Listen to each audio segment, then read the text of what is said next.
Praise the lord Jesus Christ. Hallelujah. ಎಲ್ಲರೂ ಸಂತೋಷವಾಗಿದ್ದೀರಾ? Amen. Hallelujah. ಕರ್ತನು ನಮ್ಮ ಮಧ್ಯದಲ್ಲಿ ದೊಡ್ಡ ಕಾರ್ಯಗಳನ್ನು ಮಾಡಲಿಕ್ಕಿದ್ದಾನೆ. The Lord is going to do great things in our midst.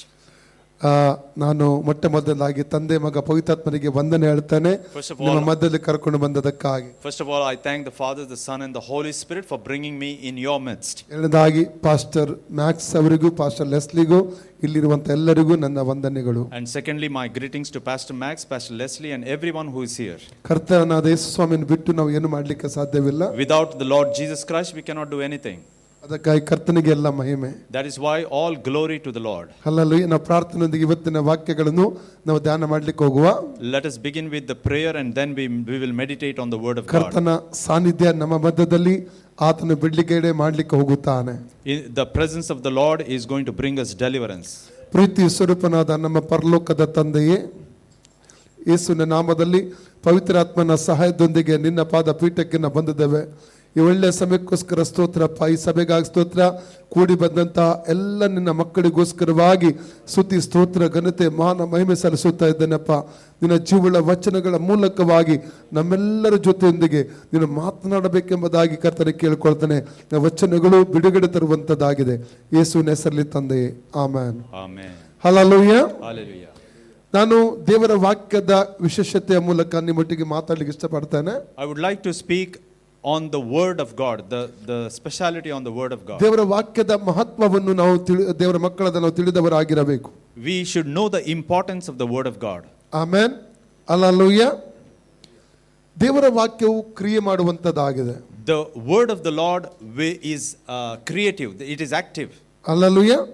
ನಾವು ಯೋಹನನ ಸುವಾರ್ತೆ ಜಾನ್ ಚಾಪ್ಟರ್ 6:63 ಅಲ್ಲಿ ಓದುತ್ತೇವೆ. Yeah, we read in John 6. ಯೇಸು ಸ್ವಾಮಿ ಹೇಳ್ತಾನೆ, ಮಾಂಸವು ಯಾವುದಕ್ಕೂ ಬರುವುದಿಲ್ಲ. ಮಾಂಸವು ಯಾವುದಕ್ಕೂ ಬರುವುದಿಲ್ಲ. There Jesus says the flesh profits nothing. ನಿಮ್ಮೊಟ್ಟಿಗೆ ಮಾತಾಡಿದಂತ ವಚನಗಳು ಜೀವವಾಗಿಯೂ ಆತ್ಮವಾಗಿಯೂ ಇದೆ ಎಂಬುದಾಗಿ. The words that I speak to you, they are spirit and they are life. ಅಂದ್ರೆ ವಾಕ್ಯದಲ್ಲಿ ಜೀವನ ಇದೆ.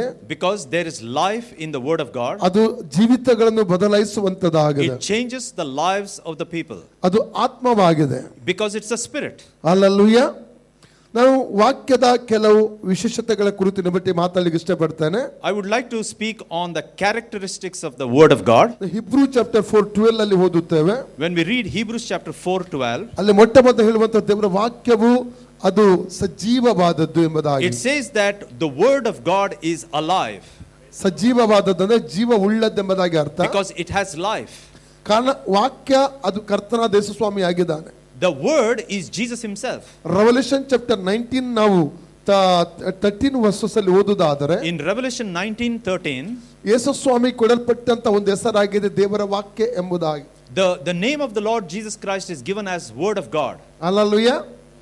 ಮತ್ತವೆಲ್ಲ ಜಾನ್ ಚಾಪ್ಟರ್ 1 and 2 ಅಲ್ಲಿ ಓದುವುದಾದರೆ, ಆದಿಯಲ್ಲಿ ವಾಕ್ಯವಿತ್ತು, ವಾಕ್ಯವು ದೇವರಾಗಿತ್ತು, ವಾಕ್ಯವು ದೇವರ ಬಳಿಯಲ್ಲಿ ಇತ್ತು ಎಂಬುದಾಗಿ. In John chapter 1 verse 1 and 2 it says that in the beginning was the word was with God and the word was God. ಆ ವಾಕ್ಯ ಕರ್ತನಾದ ಯೇಸು ಸ್ವಾಮಿ ಸ್ವತಃವಾಗಿದ್ದಾನೆ. That word of God is Jesus himself. Hallelujah. ಅದಕ್ಕಾಗಿ ವಾಕ್ಯ ಸಜೀವವಾದದ್ದೆಂಬುದಾಗಿ ವಾಕ್ಯದಲ್ಲಿ ಓದುತ್ತೇವೆ. That is why the word of God is alive. ಅದು ಜೀವಿತಗಳನ್ನು ಬದಲಾಯಿಸುವಂತದ್ದಾಗಿದೆ. It changes lives of the people. ಅದು ಇತರರನ್ನು ಮಾತ್ರವಲ್ಲ, ನಮ್ಮ ಜೀವಿತಗಳನ್ನು ಬದಲಾಯಿಸುವಂತದ್ದಾಗಿದೆ. It not only change somebody else's lives but it also changes our own lives. ಪ್ರತಿ ಸಲ ದೇವರ ವಾಕ್ಯವನ್ನು ನಾವು ಓದುವಾಗ ಕೇಳುವಾಗ ನಾವು ಹೊಸತಾಗಿ ನಾವು ಅದನ್ನು ಕೇಳುತ್ತೇವೆ ಮತ್ತು ನಾವು ಅದನ್ನು ಅನುಭವಿಸುತ್ತೇವೆ. Every time when we read the word of God or listen to the word of God, we receive new revelations. ನಾವು ಕಥೆ ಪುಸ್ತಕಗಳನ್ನು ಓದುವಾಗ, ಬೇರೆ ಲೋಕದ ಪುಸ್ತಕ ಓದುವಾಗ ನಮಗೆ ಅಷ್ಟೊಂದು ಮಹತ್ವ ಕಾಣುವುದಿಲ್ಲ. When we read story books or any novels, we don't have that impact. ಆದ್ರೆ ದೇವರ ವಾಕ್ಯ ಓದುವಾಗ ಕೇಳುವಾಗ ಅದರ ಒಂದು ವಿಶೇಷತೆ ನಾವು ಕಾಣಲಿಕ್ಕೆ ಸಾಧ್ಯತೆ ಇದೆ. But when we read the word of God, we can see there is something different about it. ಅದು ಜೀವ ಇರುವುದನ್ನು ನಾವು ಕಾಣ್ತೇವೆ. We can see that there is life in it. ಅದು ನಮ್ಮ ಜೊತೆಯಲ್ಲೇ ಮಾತಾಡುವ ಹಾಗೆ ನಮಗೆ ಅನ್ನಿಸುತ್ತದೆ. It even speaks to us.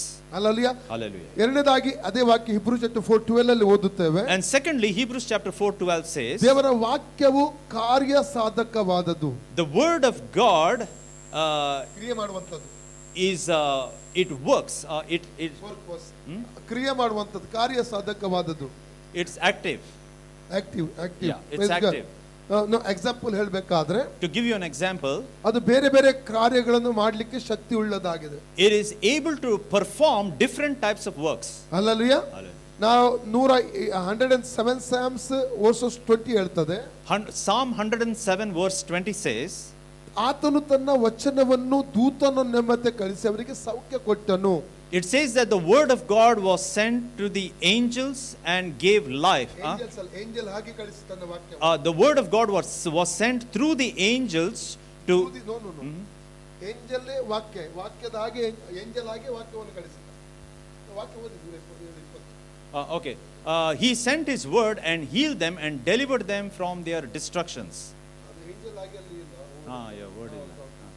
ಅಂದ್ರೆ ತನ್ನ ವಚನವನ್ನು ಕಳಿಸಿ ಅವರಿಗೆ ಸೌಖ್ಯ ಕೊಟ್ಟನೆಂಬುದಾಗಿ. Here it says that he sent his word and he healed them. ಅಂದ್ರೆ ವಾಕ್ಯ ಕ್ರಿಯೆ ಮಾಡುವಂತ, ಅದರ ಅರ್ಥ ಏನಂದ್ರೆ ವಾಕ್ಯಕ್ಕೆ ಸೌಖ್ಯ ಮಾಡುವಂತ ಒಂದು ಶಕ್ತಿ ಇದೆ. The meaning of the word, when we say word is active, it means it is able to bring healing. Hallelujah. ನಾವು ವಾಕ್ಯವನ್ನು ಕೇಳುವಾಗ, ಓದುವಾಗ, ಧ್ಯಾನಿಸುವಾಗ ಅದನ್ನು ನಾವು ಪೂರ್ಣವಾಗಿ ನಂಬುವುದಾದರೆ ಮಾತ್ರ ಅದರ ಶಕ್ತಿಯನ್ನು, ಅದರ ಬಿಡುಗಡೆಯನ್ನು ಅನುಭವಿಸಲಿಕ್ಕೆ ನಾವು ಸಾಧ್ಯ. When we read the word of God or listen to the word of God,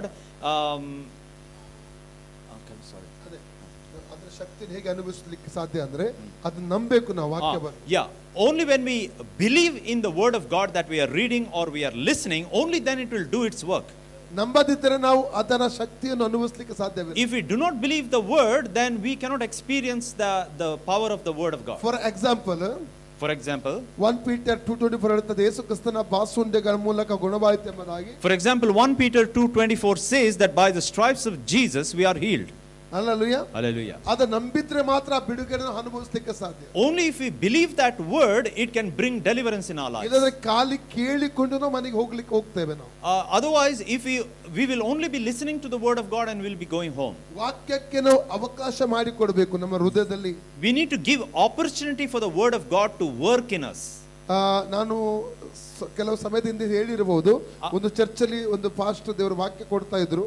In a certain church, there was a pastor who was sharing the word of God. ಅವರು ವಾಕ್ಯ ಹೇಳುವಾಗ ಹಿಂದೂಗಳೇ ಕೂತಂತ ಒಬ್ಬ ಸಹೋದರ ಹೀಗೆ ಬಗ್ಗುತ್ತಿದ್ರು, ಹೀಗೆ ಮಾಡ್ತಿದ್ರು, ಹೀಗೆ ಮಾಡ್ತಾ ಇದ್ರು. There was a Hindu person in the ಒಬ್ಬ ವ್ಯಕ್ತಿ, ಒಬ್ಬ ವಿಶ್ವಾಸಿ. ಒಬ್ಬ believer. While listening to the word of God, he was just bending and he was moving this way and that way. Pastor ಕೇಳಿದ್ರು, ಏನಪ್ಪ ನಿನ್ನ ಸಮಸ್ಯೆ ಎಂಬುದಾಗಿ. And the pastor asked him, what is your problem? ಅವರಿಂದ ವಾಕ್ಯವನ್ನು ಹಿಂದಿನವರಿಗೆ ಬದಿಯವರಿಗೆಲ್ಲ ಬಿಟ್ಟು ಕೊಡ್ತಾ ಇದ್ದಾರೆ. So he was saying that I'm allowing the others to listen to the word of God. Hallelujah. ಅಂದ್ರೆ ನಾವು ಅದನ್ನು ನಂಬಿ ನಾವು ಸ್ವೀಕಾರ ಮಾಡದಿದ್ರೆ, because if we do not believe in the word of God ourselves, ಅದರ ಬಿಡುಗಡೆ ನಾವು ಅನುಭವಿಸಲಿಕ್ಕೆ ನಾವು ಸಾಧ್ಯ we will not be able to experience the deliverance that comes through it. ವಾಕ್ಯವನ್ನು ದೇವರು ಕಳಿಸಿ ಸೌಖ್ಯ ಕೊಡ್ತಾನೆ. The Lord sends his word and he brings healing. ಅದು ಎಲ್ಲರಿಗೆ ಅಲ್ಲ, but it's not for all. ಅದು ನಂಬುವವರಿಗೆ ಮಾತ್ರ. It is only for those who believe. ಸ್ವೀಕರಿಸುವವರಿಗೆ ಮಾತ್ರ. It is only for those who receive it. Hallelujah. ನಂಬಿ ಯಾರು ಸ್ವೀಕರಿಸ್ತಾರೆ ಅವರ ಜೀವಿತದಲ್ಲಿ ಆ ಬಿಡುಗಡೆಯನ್ನು ಅವರು ಅನುಭವಿಸಲಿಕ್ಕೆ ಸಾಧ್ಯತೆ ಇದೆ. Those who believe and receive the word, only they will be able to experience the healing and the deliverance. ನಮ್ಮ ನಂಬಿಕೆ ವಚನದ ಮೇಲೆ ಇಡಬೇಕು ನಾವು. That's why we need to believe in the word of God. Hallelujah. Hallelujah. ಮತ್ತು ಇನ್ನು ದೇವರ ವಾಕ್ಯ ಏನು ಕಾರ್ಯ ಮಾಡ್ತದಂದ್ರೆ, and secondly, what else the word of God does? 119 Psalm 130 ವಾಕ್ಯದಲ್ಲಿ ಓದುತ್ತೇವೆ. Psalm 119 verse 130 says, ದೇವರ ವಾಕ್ಯವು ಜ್ಞಾನವಿಲ್ಲದವರಿಗೆ ಜ್ಞಾನೋದಯ ಉಂಟು ಮಾಡುತ್ತದೆ. The word of God brings enlightenment to those who are simple. ಕಣ್ಣುಗಳನ್ನು ತೆರೆಸುವಂತದಾಗಿದೆ, ಆತ್ಮಿಕ ಕಣ್ಣುಗಳನ್ನು. It opens the spiritual eyes of the people. Hallelujah. ಅದಕ್ಕಾಗಿ ನಾವು ದೇವರ ವಾಕ್ಯವನ್ನು ನಾವು ಹೆಚ್ಚಾಗಿ ಕೇಳುವವರಾಗಿರಬೇಕು. That is why we should be listening to the word of God. ಲೋಕದ ಸ್ವರ ನಾವು ಕೇಳುವುದಾದ್ರೆ ಹೆಚ್ಚಾಗಿ, if we are listening to the voice of this world, news ಈಗ ನಡೆಯುವಂತ ಸಿಚುವೇಶನ್ ಕೇಳ್ತಾ ಹೋಗುವುದಾದ್ರೆ, and if we are listening to the various situations that are happening, ನಮ್ಮ ನಂಬಿಕೆ ಕುಂದಿ ಹೋಗುತ್ತದೆ. then our belief, our faith will be destroyed. ಆದರೆ ನಾವು ವಾಕ್ಯವನ್ನು ಹೆಚ್ಚಾಗಿ ನಾವು ಕೇಳುವಂತ ಸಂದರ್ಭದಲ್ಲಿ, but whenever we listen to the word of God, ನಮಗೆ ಜ್ಞಾನೋದಯವಾಗುತ್ತದೆ, ನಮ್ಮ ಆತ್ಮಿಕ ಕಣ್ಣುಗಳು ತೆರೆಯಲ್ಪಡುತ್ತದೆ. It enlightens us and our spiritual eyes will be open. ದೇವರ ವಾಕ್ಯದ ಮರ್ಮಗಳನ್ನು ಅರಿತುಕೊಳ್ಳುವುದಕ್ಕೆ ನಮಗೆ ಸಾಧ್ಯವಾಗುತ್ತದೆ. Then we will understand the revelations of the word of God. Hallelujah. Hallelujah. ಮೂರನೇದಾಗಿ ದೇವರ ವಾಕ್ಯ ಮಾಡುವಂತ ಕಾರ್ಯ, The third thing that the word of God does, ನಾವು ಜಾನ್ ಗಾಸ್ಪಲ್ ಚಾಪ್ಟರ್ 8:32 ಅಲ್ಲಿ ಓದುತ್ತೇವೆ. in the Gospel of John chapter 8 verse 32 says, ನೀವು ಸತ್ಯವನ್ನು ತಿಳಿದುಕೊಳ್ಳುವಿರಿ, ಸತ್ಯವು ನಿಮ್ಮನ್ನು ಬಿಡುಗಡೆ ಮಾಡುವುದೆಂಬುದಾಗಿ ಓದ್ತೇವೆ. when you know the truth shall set you free. Hallelujah. ನಾವು ಸತ್ಯ ತಿಳ್ಕೋಬೇಕು. We should know the truth. ಒಂದು ದಿವಸ ಒಂದು ಫ್ಲೈಟ್ ಅಲ್ಲಿ ಒಬ್ಬ ಸಹೋದರ ಪ್ರಯಾಣ ಮಾಡ್ತಾ ಇದ್ರು. There was a person who was traveling on a flight on a certain day.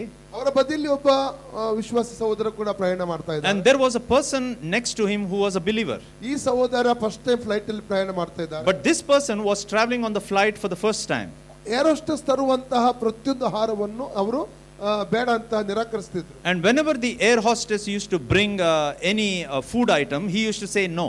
ಮತ್ತೆ ಇಳಿಯುವಂತ ಸ್ವಲ್ಪ ಸಮಯ ಬಂದಾಗ ಈ ಬಿಲಿವರ್ ಸಹೋದರ ಅವರಿಗೆ ಕೇಳಿದ್ರು, ಯಾಕೆ ನಿಮಗೆ ಆರೋಗ್ಯ ಸರಿ ಇಲ್ವಾ, ಅಥವಾ ನೀವು ಫಾಸ್ಟಿಂಗ್ ಅಲ್ಲಿ ಇದ್ದೀರಾ, ಯಾಕೆ ನೀವು ಆಹಾರ ನಿರಾಕರಿಸ್ತಾ ಇದ್ದೀರಿ? And when there was a short distance for the flight to land, the believer asked this person, why are you rejecting all the food that is being brought here? ಅದಕ್ಕೆ ಆ ಸಹೋದರ ಹೇಳಿದ, ಆಕ್ಚುಲಿ ನಿಜವಾಗಿ ಹೇಳ್ಬೇಕಾದ್ರೆ ನನ್ನ ಹತ್ರ ಹೆಚ್ಚು ಹಣ ಇಲ್ಲ ಪೇ ಮಾಡಲಿಕ್ಕೆ. ನಾನು ಫಸ್ಟ್ ಟೈಮ್ ನಾನು ವಿದೇಶಕ್ಕೆ ಹೋಗ್ತಾ ಇದ್ದೇನೆ ಕೆಲಸಕ್ಕೋಸ್ಕರವಾಗಿ, ಆದ ಕಾರಣ ನಾನು ಯಾವುದೇ ಆಹಾರ ತಗೊಳ್ತಾ ಇಲ್ಲ ಎಂಬುದಾಗಿ ಅವರು ಹೇಳಿದರು. But this person said, because I do not have money and I am traveling for the first time for my job abroad, so that is why I am rejecting this food. ಆಗ ಈ believers ಅವರಿಗೆ ಹೇಳಿದ್ರು, actually ನೀವು ಯಾವಾಗ ticket ತಗೊಂಡಿದ್ದೀರಿ, ನೀವು ಅದರ ಜೊತೆಯಲ್ಲಿ ನಿಮಗೆ ಈ ಆಹಾರ ಎಲ್ಲವೂ ಅದರದ್ದು ಪೇ ಮಾಡಿ ಬಿಟ್ಟಿದ್ದೀರಿ ಎಂಬುದಾಗಿ ಹೇಳಿದ್ರು. So this believer tells him, no, the moment you bought this ticket, the food comes on the house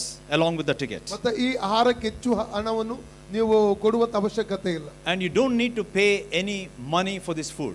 ಆವಾಗ ಅವ್ರಿಗೆ ತುಂಬಾ ಬೇಜಾರಾಯ್ತು, ಅಯ್ಯೋ ಈಗ ನಾನು ಇಳಿಲಿಕ್ಕೆ ಆಯ್ತು, ಎಲ್ಲ ಆಹಾರವನ್ನು ನಾನು ಕಳ್ಕೊಂಡು ಬಿಟ್ಟೆ ಎಂಬುದಾಗಿ. And then this person was feeling very sad because he had forsaken all that ದೇವರ food. ವಾಕ್ಯವು ನಮ್ಮನ್ನು ಸತ್ಯವನ್ನು ತಿಳಿಯುವಂತೆ ಮಾಡುವಂತದಾಗಿದೆ. The word of God will make us to know the truth. Hallelujah. Hallelujah. ನಮಗೆ ಗೊತ್ತಿದೆ, ಅಬ್ರಾಮ್ ಲಿಂಕನ್ ಆಗಿರಬಹುದು, ಮತ್ತೆ ಒಂದು ನೀಗ್ರೋ, ಅವರ ಹೆಸರು Martin Luther. ನೀಗ್ರೋ, ಅಯ್ಯೋ ಅವರು ಈ ಗುಲಾಮರನ್ನು ಇದು ಮಾಡಿದ್ದು ಬಿಡುಗಡೆ Abraham Lincoln. ನೆಲ್ಸನ್ ಮಂಡೇಲಾ, ಇವರದ್ದೆಲ್ಲ ನಾವು ಚರಿತ್ರೆಯಲ್ಲಿ ಹೆಸರುಗಳನ್ನು ಕೇಳ್ತೇವೆ. ಗುಲಾಮತನದಿಂದ ಜನರು ಬಿಡುಗಡೆ ಮಾಡುವುದಕ್ಕಾಗಿ ಅವರು ತೆಗೆದುಕೊಂಡಂತ ಒಂದು ಕೆಲವು ಕಾರ್ಯಗಳೆಂಬುದಾಗಿ. So when we read the biography of Abraham Lincoln and Nelson Mandela, we can see how they worked in their life to release the slavery, to deliver the people from their slavery. ಆದರೆ ನಾವು ನೋಡ್ತೇವೆ ಅವರ ಸತತ fighting ಇಂದ ಪ್ರಯತ್ನದಿಂದಾಗಿ ಈ Abraham Lincoln ಮತ್ತು ಈ Nelson Mandela ಇಂಥ ದೊಡ್ಡ ವ್ಯಕ್ತಿಗಳ ಸತತದಿಂದ ಈ ಗುಲಾಮಗಿರಿಗೆ ಒಂದು ಬಿಡುಗಡೆ ಸಿಕ್ಕಿತು. So through their efforts, both Abraham Lincoln and Nelson Mandela, through their efforts, these people were released from their slavery. ಆದರೆ ನಾವು ಚರಿತ್ರೆಯನ್ನು ನಾವು ಕಾಣುವುದಾದರೆ, ಆ ಕಾನೂನು ಗುಲಾಮಗಿರಿಯಿಂದ ಬಿಡುಗಡೆ ಆಯ್ತೆಂಬ ಕಾನೂನು ಬಂದರೂ ಕೂಡ ಕೆಲವು ವರ್ಷಗಳ ಕಾಲ ಅನೇಕರು ಆ ಗುಲಾಮಗಿರಿಯಲ್ಲಿ ಇರುವುದನ್ನು ನೋಡುವುದು. But even though these people were freed from their slavery, but still for a certain number of years they were still experiencing slavery in their lives. ಕಾರಣ ಏನೆಂದರೆ, And the reason behind that is, ಗುಲಾಮಗಿರಿಯಿಂದ ಬಿಡುಗಡೆಯಾದ ಕಾನೂನಿನ ಅರಿವು ಅವರಿಗೆ ಇಲ್ಲದಿರುವುದು. that is because they were not aware that they were delivered from their slavery. ಸತ್ಯವೇದದಲ್ಲಿ ಅನೇಕ ಇಂಥ ಸತ್ಯಗಳುಂಟು, ನಮ್ಮನ್ನು ದೇವರು ಬಿಡಿಸಿದ ವಿಷಯದ ಬಿಡುಗಡೆ ಮಾಡಿದ ವಿಷಯದಲ್ಲಿ. Similarly, in the word of God also there are many instances where it is written that we have already been freed from slavery. ನಾನು ಕಳೆದ ವಾರದಲ್ಲಿ ಪಾಸ್ಟರ್ ಸೆಬೆಸ್ಟಿಯನ್ ಚರ್ಚಲ್ಲಿ ಪ್ರೀಚ್ ಮಾಡಿದ್ದು, ವಾಕ್ಯದ ಜ್ಞಾನ ಇರುವುದು ಒಳ್ಳೆಯದು, ಆದರೆ ವಾಕ್ಯದ ಪ್ರಕಟಣೆ ನಮಗೆ ಬೇಕೆಂಬುದಾಗಿ. So I was preaching in Pastor Sebi's church a few weeks ago, and I was saying that it is good to know the word of God, but it is more good to have the revelation of the word of God. ವಾಕ್ಯದ ಪ್ರಕಟಣೆ ಅದು ನಮ್ಮನ್ನು ಬಿಡುಗಡೆ ಕಡೆಗೆ ನಡೆಸುವಂತದಾಗಿದೆ. When we know the truth of the word of God, it will bring deliverance in our lives. John chapter 8:32 ಅದನ್ನೇ ಹೇಳ್ತಾರೆ. That is what John 8:32 says. ಸತ್ಯವನ್ನು ನೀವು ತಿಳಿದುಕೊಳ್ಳುವಿರಿ, ಸತ್ಯ ನಿಮ್ಮನ್ನು ಬಿಡುಗಡೆ ಮಾಡುತ್ತದೆ ಎಂಬುದಾಗಿ. It says, when you know the truth shall set you free. ನಾಲ್ಕನೇದಾಗಿ ದೇವರ ವಾಕ್ಯ ಮಾಡುವಂತ ಕಾರ್ಯ, The fourth thing the word of God does, ಅದು ನಮ್ಮನ್ನು ಶುದ್ಧಿ ಮಾಡುತ್ತದೆ. it cleanses us. John chapter 15 1-3 ಅಲ್ಲಿ ಓದುತ್ತೇವೆ. In John chapter 15 verse 1-3 it says, ದೇವರ ವಾಕ್ಯವು ಶುದ್ಧೀಕರಿಸುತ್ತದೆ ಎಂಬುದಾಗಿ ಓದ್ತೇವೆ. it says that the word of God will cleanse us. Hallelujah. ನೀರು ನಮ್ಮ ಶರೀರವನ್ನು ಶುದ್ಧೀಕರಿಸುವ ಹಾಗೆ, Just like the water cleanses our flesh, ದೇವರ ವಾಕ್ಯ ನಮ್ಮನ್ನು ನಮ್ಮ ಆತ್ಮವನ್ನು ಶುದ್ಧೀಕರಿಸುವಂತದಾಗಿದೆ. the word of God will cleanse our spirit. ಅದಕ್ಕೆ ನಾವು ಕ್ರಿಸ್ತನ ಒಂದು ಸ್ವಭಾವದಲ್ಲಿ ಪ್ರತಿ ದಿವಸ ನಾವು ಪರಿವರ್ತನೆಗೊಳ್ಳುತ್ತಾ ಇರುವುದಕ್ಕೆ ಒಂದೇ ಒಂದು ಕಾರಣ, ದೇವರ ವಾಕ್ಯವು ಕೇಳಲ್ಪಟ್ಟ ವಾಕ್ಯದ ನಿಮಿತ್ತವಾಗಿ. The only reason we are being transformed into the image of Christ is because we are listening to the word of God. Hallelujah. ಮಾತ್ರವಲ್ಲ, ಯೇಸುವಿನ ಬರೋಣಕ್ಕೆ ದೇವರ ವಾಕ್ಯ ನಮ್ಮನ್ನು ಸಿದ್ಧ ಮಾಡುವಂತದಾಗಿದೆ. And secondly, for the it is preparing, the word of God is preparing us for the second coming of Jesus. ಐದನೇದಾಗಿ ದೇವರ ವಾಕ್ಯ ಮಾಡುವಂತ ಕಾರ್ಯ ನಮ್ಮಲ್ಲಿ ಅದು ನಂಬಿಕೆಯನ್ನು ಉಂಟು ಮಾಡುವಂತದಾಗಿದೆ. The fifth thing the word of God does is that it builds faith in us. Romans chapter 10:17 ವಾಕ್ಯ ಓದಿದ್ರೆ, In Romans chapter 10 verse 17, ನಂಬಿಕೆ ದೇವರ ವಾಕ್ಯ ಕೇಳುವುದರ ಮೂಲಕವಾಗಿ ಬರ್ತದೆ ಎಂಬುದಾಗಿ. it says that faith comes by hearing. ನಾವು ಯಾಕೆ ಅನೇಕ ಸಲ ನಿರಾಶೆಗೊಳ್ಳುತ್ತೇವೆ ಕೆಲವು ನಕಾರಾತ್ಮಕವಾದ ಸಂಗತಿಗಳು ನಡೆಯುವಾಗ? The reason why we get discouraged when there are circumstances that are not favorable to us, ಕಾರಣ ನಾವು ಕೆಲವು ನ್ಯೂಸ್ಗಳನ್ನು ಕೇಳ್ತೇವೆ, ಅಥವಾ ಕೆಲವೊಬ್ಬರು ಲೋಕದಲ್ಲಿ ನಡೆಯುವಂತ ಕಾರ್ಯಗಳ ಕುರಿತು ಮಾತಾಡುವುದನ್ನು ಕೇಳ್ತೇವೆ, ಇದರಿಂದಾಗಿ ನಾವು ನಿರಾಶೆಗೊಳ್ಳುತ್ತೇವೆ. The reason why we get discouraged is because we are listening to the news that comes or people who will be talking regarding those circumstances. Doctor ಹೇಳ್ತಾರೆ, ನಿನಗೆ ಇಂಥ ಕಾಯಿಲೆ ಇದೆ, The doctor says you have such a kind of sickness, ಇದರಿಂದ ನಿನಗೆ ಸೌಖ್ಯ ಸಿಗಲಿಕ್ಕೆ ಸಾಧ್ಯ ಇಲ್ಲ, and he says that there is no cure for this, ಅಥವಾ ಇದು ಮರಣಕರವಾದಂತ ರೋಗವಾಗಿದೆ, or he will say that this is a terminal disease, ನಿನಗೆ ಮಕ್ಕಳಾಗುವುದಿಲ್ಲ, or you will not have children. ಅಥವಾ ಕಂಪನಿಯಲ್ಲಿ ಮಾತಾಡ್ಕೊಳ್ತಾ ಇರ್ತಾರೆ, ಕಂಪನಿ ಲಾಸ್ ಅಲ್ಲಿ ಹೋಗ್ತಾ ಉಂಟು, ಯಾವಾಗ ಬೇಕಾದ್ರೆ ನಮಗೆ ಟರ್ಮಿನೇಟರ್ ಲೆಟರ್ ಸಿಗಬಹುದು. And within the company people will be speaking about a termination because there is no revenue.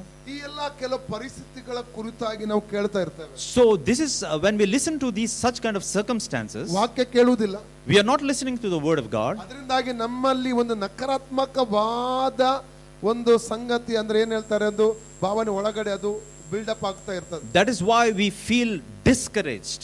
Hallelujah. Hallelujah. ನಂಬಿಕೆಯಲ್ಲಿ ನಾವು ಬೆಳೆಯಬೇಕಾದ್ರೆ, If we have to build ourselves in faith, ವಾಕ್ಯವನ್ನು ಹೆಚ್ಚಾಗಿ ನಾವು ಕೇಳುವವರಾಗಿರಬೇಕು. we should listen to the word of God more and more. ಲೋಕದ ಸ್ವರವನ್ನು ಹೆಚ್ಚಾಗಿ ನಾವು ಕೇಳಬಾರದು. We should not listen to the voice of this world. ವಾಕ್ಯ ಕೇಳಿದ್ರೆ ದೇವರು ನಮಗೋಸ್ಕರ ಎಷ್ಟ ಪರಿಸ್ಥಿತಿಯಲ್ಲಿ ಎಂತ ಕಾರ್ಯ ಮಾಡ್ತಾನೆಂಬ ನಂಬಿಕೆ ನಮ್ಮಲ್ಲಿ ಉಂಟಾಗುತ್ತದೆ. When we read the word of God, no matter what your circumstance is, it builds us, gives us the faith to believe that God will do his work. Just ನಂಬಿಕೆ ಉಳ್ಳವರಾಗಿರಿ ಅಂತ ಒಬ್ಬರಿಗೆ ಹೇಳಿದ್ರೆ ಸಾಕಾಗುವುದಿಲ್ಲ. It is not enough to tell somebody else that you should have faith. ಹಾಗೆ ನೋಡಿ, ಇಬ್ರಿಯ chapter 12:1 and 2 ಹೇಳ್ತದೆ.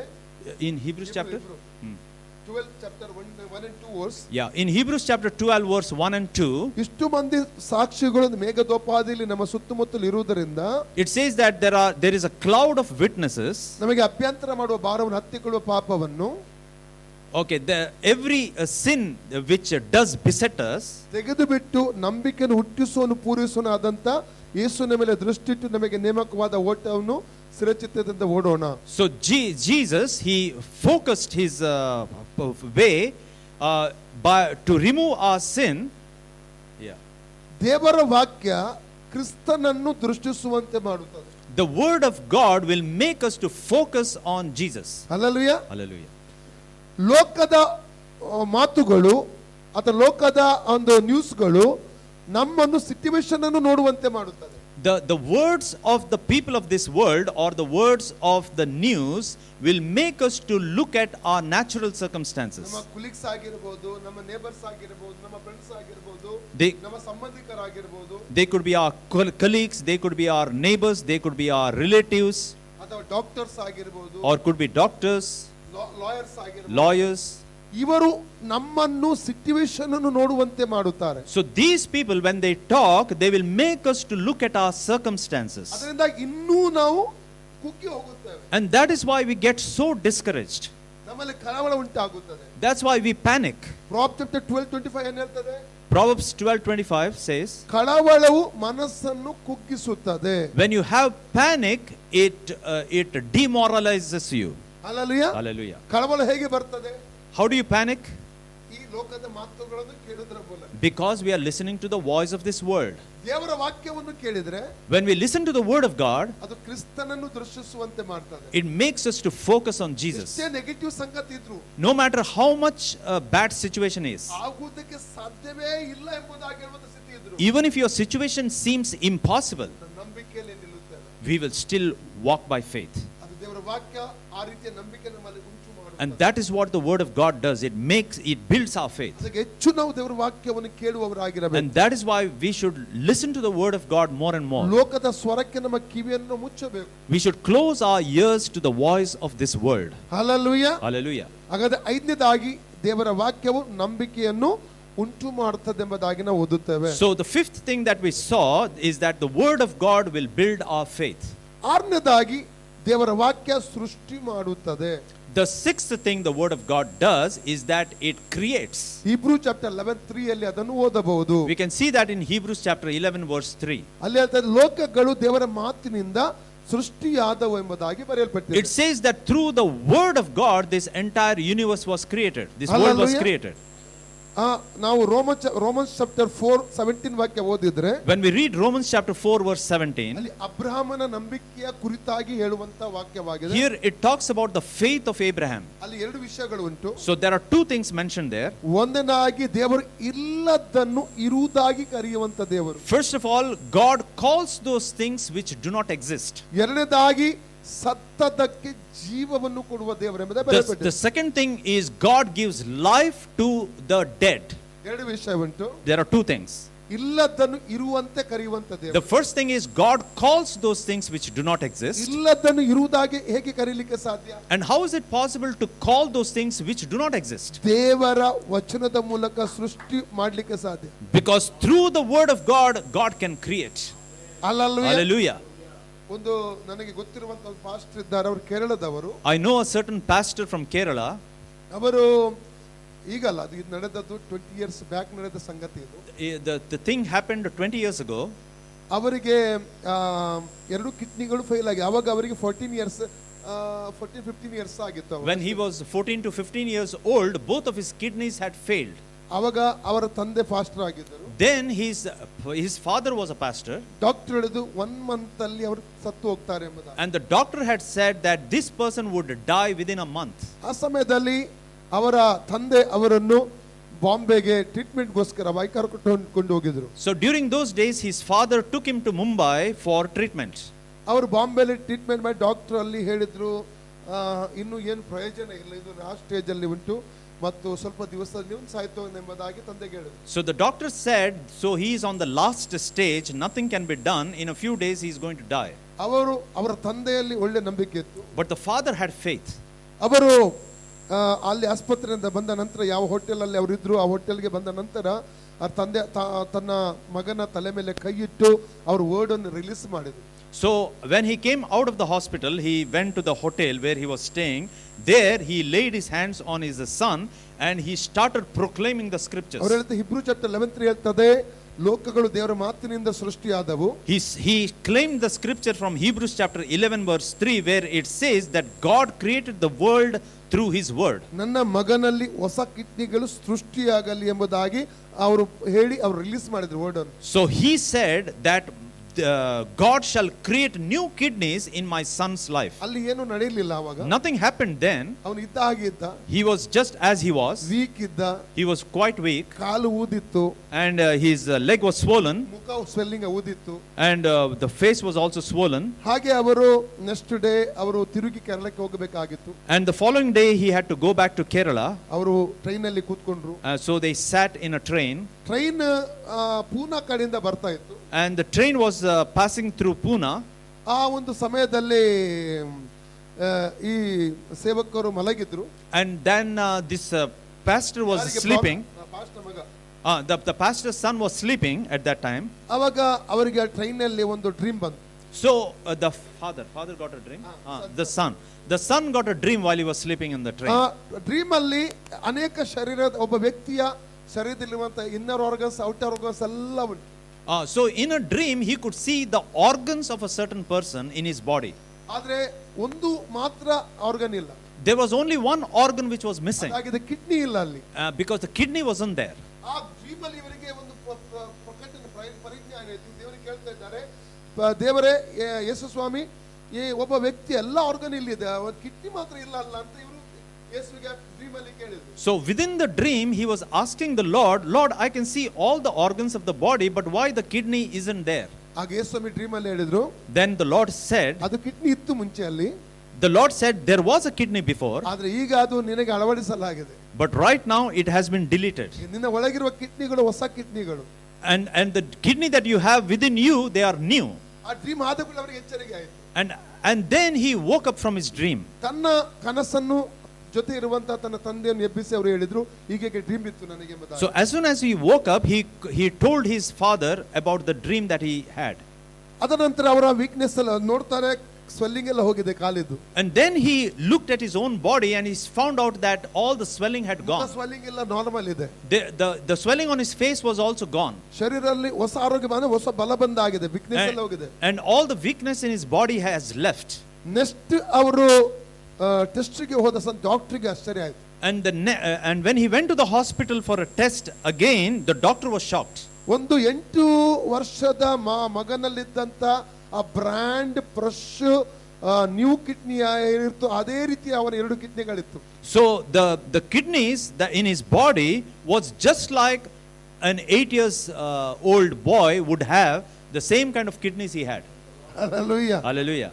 ಯಾಕೆ ಇದನ್ನ ಹೇಳಿದ್ರೆ ವಾಕ್ಯ ಸೃಷ್ಟಿ ಮಾಡುವುದಕ್ಕೆ ಸಾಧ್ಯ. Why am I saying this? Because the word of God can create. ನಿಮಗೆ ಗೊತ್ತಿರಬೇಕು, ಎಜೆಕಿಯಲ್ 37 ಚಾಪ್ಟರ್ 1 to 14 ನಿಮಗೆ ಗೊತ್ತಿರಬೇಕು. In Ezekiel chapter 37 verse 1 to 14.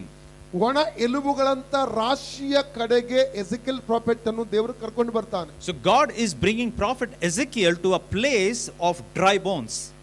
ದೇವರು ಅವನಿಗೆ ಕೇಳುವಂತ ಪ್ರಶ್ನೆ, ಇದಕ್ಕೆ ಜೀವ ಬರಬಹುದು. And God is asking prophet Ezekiel, can there be life in those bones? ಆಗ ಎಜೆಕಿಯಲ್ ನಿನಗೆ ಗೊತ್ತು ದೇವರೇ ಅಂತ. And prophet Ezekiel says, Lord, only you know it. ಆಗ ದೇವರು ಹೇಳ್ತಾನೆ ಎಜೆಕಿಯಲ್ ಪ್ರಾಫೆಟ್ಗೆ, ನೀನೇ ನನ್ನ ವಾಕ್ಯಗಳನ್ನು ಮಾತನಾಡು ಎಂಬುದಾಗಿ. And God tells prophet Ezekiel to speak the word over those bones. ಅವನು ವಾಕ್ಯವನ್ನು ಮಾತಾಡಲಿಕ್ಕೆ ಸ್ಟಾರ್ಟ್ ಮಾಡಿದ. And then he started proclaiming the scriptures. ಟಕ ಶಬ್ದ ಆಗಿ ಅವುಗಳಿಗೆ ಜೀವ ಬರಲಿಕ್ಕೆ ಆರಂಭವಾಯಿತು. And then he could listen to the voice of those bones, and those bones received life. ನಾನು ಯಾಕೆ ಅಂತ ನಿಮಗೆ ಹೇಳ್ತಾನೆ ಅಂದ್ರೆ, Why am I saying this? ವಾಕ್ಯ ಸೃಷ್ಟಿ ಮಾಡುತ್ತದೆ. Because the word creates. ನಿಮ್ಮ ಜೀವಿತದಲ್ಲಿ ಇಲ್ಲದನ್ನು ಅದು ಸೃಷ್ಟಿ ಮಾಡಲಿಕ್ಕೆ ಸಾಧ್ಯ ವಾಕ್ಯದ ಮೂಲಕ. The word of God can create in your life that doesn't exist at the moment. ವಾಕ್ಯವನ್ನು ನಂಬಿ ವಾಕ್ಯವನ್ನು ರಿಲೀಸ್ ಮಾಡಬೇಕು. So you need to release the word. ಮಕ್ಕಳಿಲ್ಲದಿದ್ದರೆ, if you do not have children, ಯೇಸುವಿನ ನಾಮದಲ್ಲಿ you have to say, in the name of Jesus, ಮಗುವಿನ ಆಶೀರ್ವಾದನ ಹೊಂದಿಕೊಳ್ಳುತ್ತೇನೆ. I receive the blessings of children. 113 Psalms 9 verses ಹೇಳ್ತದೆ. Psalm 113 verse 9 says, ಬಂಜೆಯು 7 ಮಂದಿ ಮಕ್ಕಳುಳ್ಳವಳಾಗುತ್ತಾಳೆ. a barren would receive 7 children. ನೀವು ನಿಮ್ಮ ಹೊಟ್ಟೆ ಮೇಲೆ ಅಥವಾ ನಿಮ್ಮ ಪತ್ನಿಯ ಹೊಟ್ಟೆ ಮೇಲೆ ಕೈ ಇಟ್ಟು ನೀವು ಪ್ರಾರ್ಥಿಸಬಹುದು. ಈ ವಾಕ್ಯ ಇಟ್ಟುಕೊಂಡು ಬಂಜೆಯು 7 ಮಂದಿ ಮಕ್ಕಳುಳ್ಳವಳಾಗುತ್ತಾಳೆ ಅಂತ ಹೇಳಿದೆಯಲ್ಲ ಕರ್ತನೆ, ಈ ವಾಕ್ಯ ನನ್ನ ಗರ್ಭದಲ್ಲಿ ಸ್ವೀಕರಿಸ್ತಾನೆ, ರಿಲೀಸ್ ಮಾಡ್ತಾನೆ ಅಂತ ಹೇಳಬೇಕು. So what you can do is you can lay your hands on your abdomen, or you can lay your hands on your wife's abdomen, and you can say, Lord, you have said in your word that a barren woman would receive 7 children. I claim it over her life. ಒಂದು ವೇಳೆ ಮರಣಕರ ರೋಗ ಇದ್ರೆ, suppose you are terminally ill. Yes. Right, correct.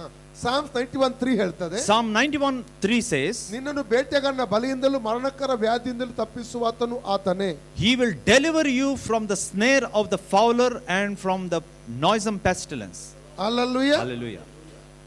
ನೀವು ಅಲ್ಲಿ ಎಲ್ಲಿ ನಿಮಗೆ ರೋಗ ಇದೆ, ಗಡ್ಡೆ ಇದ್ರೆ ಗಡ್ಡೆ ಅಥವಾ ಕ್ಯಾನ್ಸರ್, ಟ್ಯೂಮರ್ ಎಲ್ಲಿ ನಿಮಗೆಲ್ಲ ಇದ್ರೆ, ನಿಮ್ಮ ಮನೆಯಲ್ಲಿ ನಿಮ್ಮ ಫ್ರೆಂಡ್ಸ್ಗೆ ಯಾರಿಗೆ ಇದ್ರೂ ಕೂಡ ನೀವು ಅಲ್ಲಿ ವರ್ಡ್ ರಿಲೀಸ್ ಮಾಡಬಹುದು. So whoever has a sickness in their bodies, or if they have a tumor or cancer or no matter what you can do is you can release the word of God over their lives. ವಾಕ್ಯ ಅಲ್ಲಿ ಆರೋಗ್ಯವನ್ನು create ಮಾಡುತ್ತದೆ. The word of God will create you break that rock.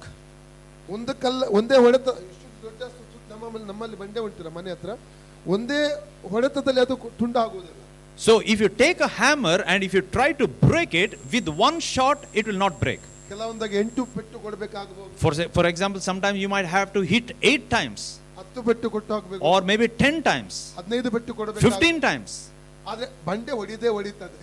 But the rock will definitely be broken at one point. ಪೆಟ್ಟು ಕೊಟ್ಟು ಸುಮ್ಮನೆ ಇದು ಆಗೋದಿಲ್ಲ ಅಂತ ಹೇಳಿದ್ರೆ ಅದು ಆಗೋದಿಲ್ಲ. If you hit just 1 or 2 shots and if you give up, then nothing will happen.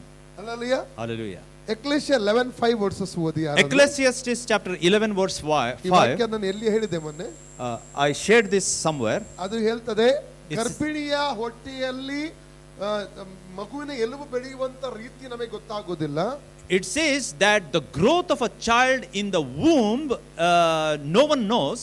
ಅದೇ ರೀತಿಯಲ್ಲಿ ಗಾಳಿಯ ಕ್ರಿಯೆ ನಮಗೆ ಗಾಳಿಯನ್ನು ನೋಡ್ಲಿಕ್ಕೆ ಸಾಧ್ಯವಿಲ್ಲ.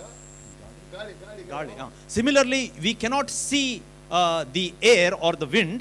ಅದೇ ರೀತಿ ದೇವರ ಕಾರ್ಯವನ್ನು ನಮಗೆ ಕಾಣಲಿಕ್ಕೆ ಆಗುವುದಿಲ್ಲ. Similarly, we cannot see the work of God. Spiritual world ಅಲ್ಲಿ ಕ್ರಿಯೆ ನಡೀತಾ ಇರ್ತದೆ. In the spiritual world, there is already a process going on. ನಿಮ್ಮ ಕೆಲಸ ವಾಕ್ಯ ಮಾತಾಡುವಂತದ್ದು. Our job is just to proclaim the scriptures. ಹೇಗೆ ಮಾತಾಡಬೇಕು? How should you proclaim? ನಂಬಿಕೆಯಿಂದ. Through faith. 2 Corinthians chapter 4:13 ಓದುವ ನಾವು. 2 Corinthians 4:13 says, ವಾಕ್ಯ ಓದಿ. let's read. ಅಲ್ಲಿ ಹೇಳ್ತಾರೆ, ನಂಬಿದೆನು ಮಾತಾಡಿದೆನು. It says that I believed and so I spoke. ನಂಬಿಕೆಯ ಭಾವವನ್ನು ಹಿಡ್ಕೋಬೇಕೆಂಬುದಾಗಿ ಹೇಳ್ತದೆ. Okay, let me read that. We having the same spirit of faith, according as it is written, I believed and therefore have I spoken. We also believe and therefore speak. Same spirit of faith. It's the same spirit of faith. ನಂಬಿಕೆ ಒಂದು ಆತ್ಮವಾಗಿದೆ, spirit ಆಗಿದೆ. Faith is a spirit. ನಂಬಿಕೆಯ ಆತ್ಮದಲ್ಲಿ ನಿಲ್ಬೇಕೇನು? ದೇವರು ಏನಾದರೂ ಮಾಡಬೇಕಾದ್ರೆ, If God has to do something, then we need to stand in faith. ಸುಮ್ಮನೆ ಮಾತಾಡೋದಲ್ಲ, Not just utter words. ನಂಬಿಕೆಯಿಂದ ಮಾತಾಡಬೇಕು. You have to utter words by faith. Change ಆಗಬೇಕಾ? You want your situation to be changed? ನಂಬಿಕೆಯಿಂದ ಮಾತಾಡಬೇಕು. You have to speak in faith. Hallelujah. Hallelujah. ನಾವು ಏನು ನಂಬುತ್ತೇವೆ, Whatever we believe, ಅದನ್ನು ಮಾತಾಡಬೇಕು. that is what we should speak. ಒಂದು ವೇಳೆ ನನ್ನ ಸಿಚುವೇಶನ್ ದೇವರು ಚೇಂಜ್ ಮಾಡ್ತಾನೆ ಎಂಬ ನಂಬಿಕೆ ನಮಗಿದ್ರೆ, Suppose you believe that God is going to change your situation, ನಾವು ಅದನ್ನು ಮಾತಾಡಬೇಕು. then we should speak. Hallelujah. Hallelujah. ಒಂದೆರಡು ವಾಕ್ಯ ಓದಿಕೊಳ್ಳೋಣ. Let's read some scriptures. Matthew 21:21 ಓದಿ. Matthew 21:21.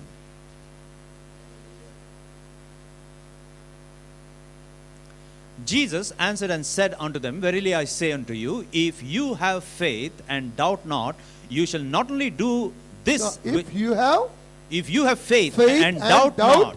Doubt not. Hallelujah. Okay. You shall not only do this which is done to the fig tree, but also if you shall say unto this mountain, thou shalt be removed, be thou removed, and be thou cast into the sea, it shall be done. Hallelujah. Hallelujah. ನಾವು ಮುಂದಿರುವಂತಹ ಬೆಟ್ಟಕ್ಕೆ ನಾವು ಮಾತಾಡಬೇಕು. So we should speak to the mountain that is in front of us. ಬೆಟ್ಟ ಏನು? What is the mountain? ನಮ್ಮ situation. It is our situation. Financial crisis ಆಗಿರಬಹುದು. It could be a financial crisis. Jobless ಆಗಿರಬಹುದು. It could be joblessness. Visa problem ಆಗಿರಬಹುದು. It could be a visa problem. Sickness ಆಗಿರಬಹುದು. Sickness. Situation. Any situation. Situation change ಮಾಡಲಿಕ್ಕೆ ದೇವರಿಗೆ ಸಾಧ್ಯ ಇದೆ. God is able to change our situation. Unless ನಾವು ಮಾತಾಡದೆ unless we speak, ದೇವರು ಮಾಡಲಿಕ್ಕೆ ಆಗಲ್ಲ. God cannot do. ನಮಗೆ ಅಥಾರಿಟಿ ದೇವರು ಕೊಟ್ಟಿದ್ದಾನೆ. God has given us the authority. ದೇವದೂತರು ಬಂದು ಮಾಡುವುದಿಲ್ಲ. The angels will not do it. ದೇವರು ಮಾಡುವುದಿಲ್ಲ. God will not do it. ನಾವು ಮಾತಾಡಬೇಕು. We have to speak. ನಮಗೆ ಅರ್ಥ ಆಗ್ತಾ ಇದೆ? How many of you understand? ನಿಮಗೆ ಕೆನಿತ್ ಹೇಗನ್ ಬಗ್ಗೆ ಗೊತ್ತಿರಬೇಕು.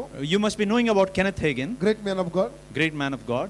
ತುಂಬಾ ವರ್ಷಗಳ ಹಿಂದೆ, many years ago, ಯೇಸು ಸ್ವಾಮಿಯೊಟ್ಟಿಗೆ ಮುಖಾಮುಖಿ ದರ್ಶನದಲ್ಲಿ ಅವರು ಮಾತಾಡ್ತಿದ್ರು. So in a vision he was speaking to Jesus. ಅದು ಸಾಧಾರಣ 1-2-3 ಗಂಟೆಗಳ ಕಾಲ. For nearly 3 hours he was speaking. ಯೇಸು ಅವರಿಗೆ ಮುಂದೆ ಕಾಣ್ತಾ ಇದ್ದಾರೆ. And in that vision he was able to see Jesus. ಯೇಸು ಅವರೊಟ್ಟಿಗೆ ಮಾತಾಡ್ತಿರುವಾಗ, and Jesus was speaking to him. ಯೇಸು ಕ್ರಿಸ್ತನ ವಾಯ್ಸ್ ಅವರಿಗೆ ಸರಿ ಕೇಳಲಿಕ್ಕೆ ಆಗ್ತಾ ಇಲ್ಲ.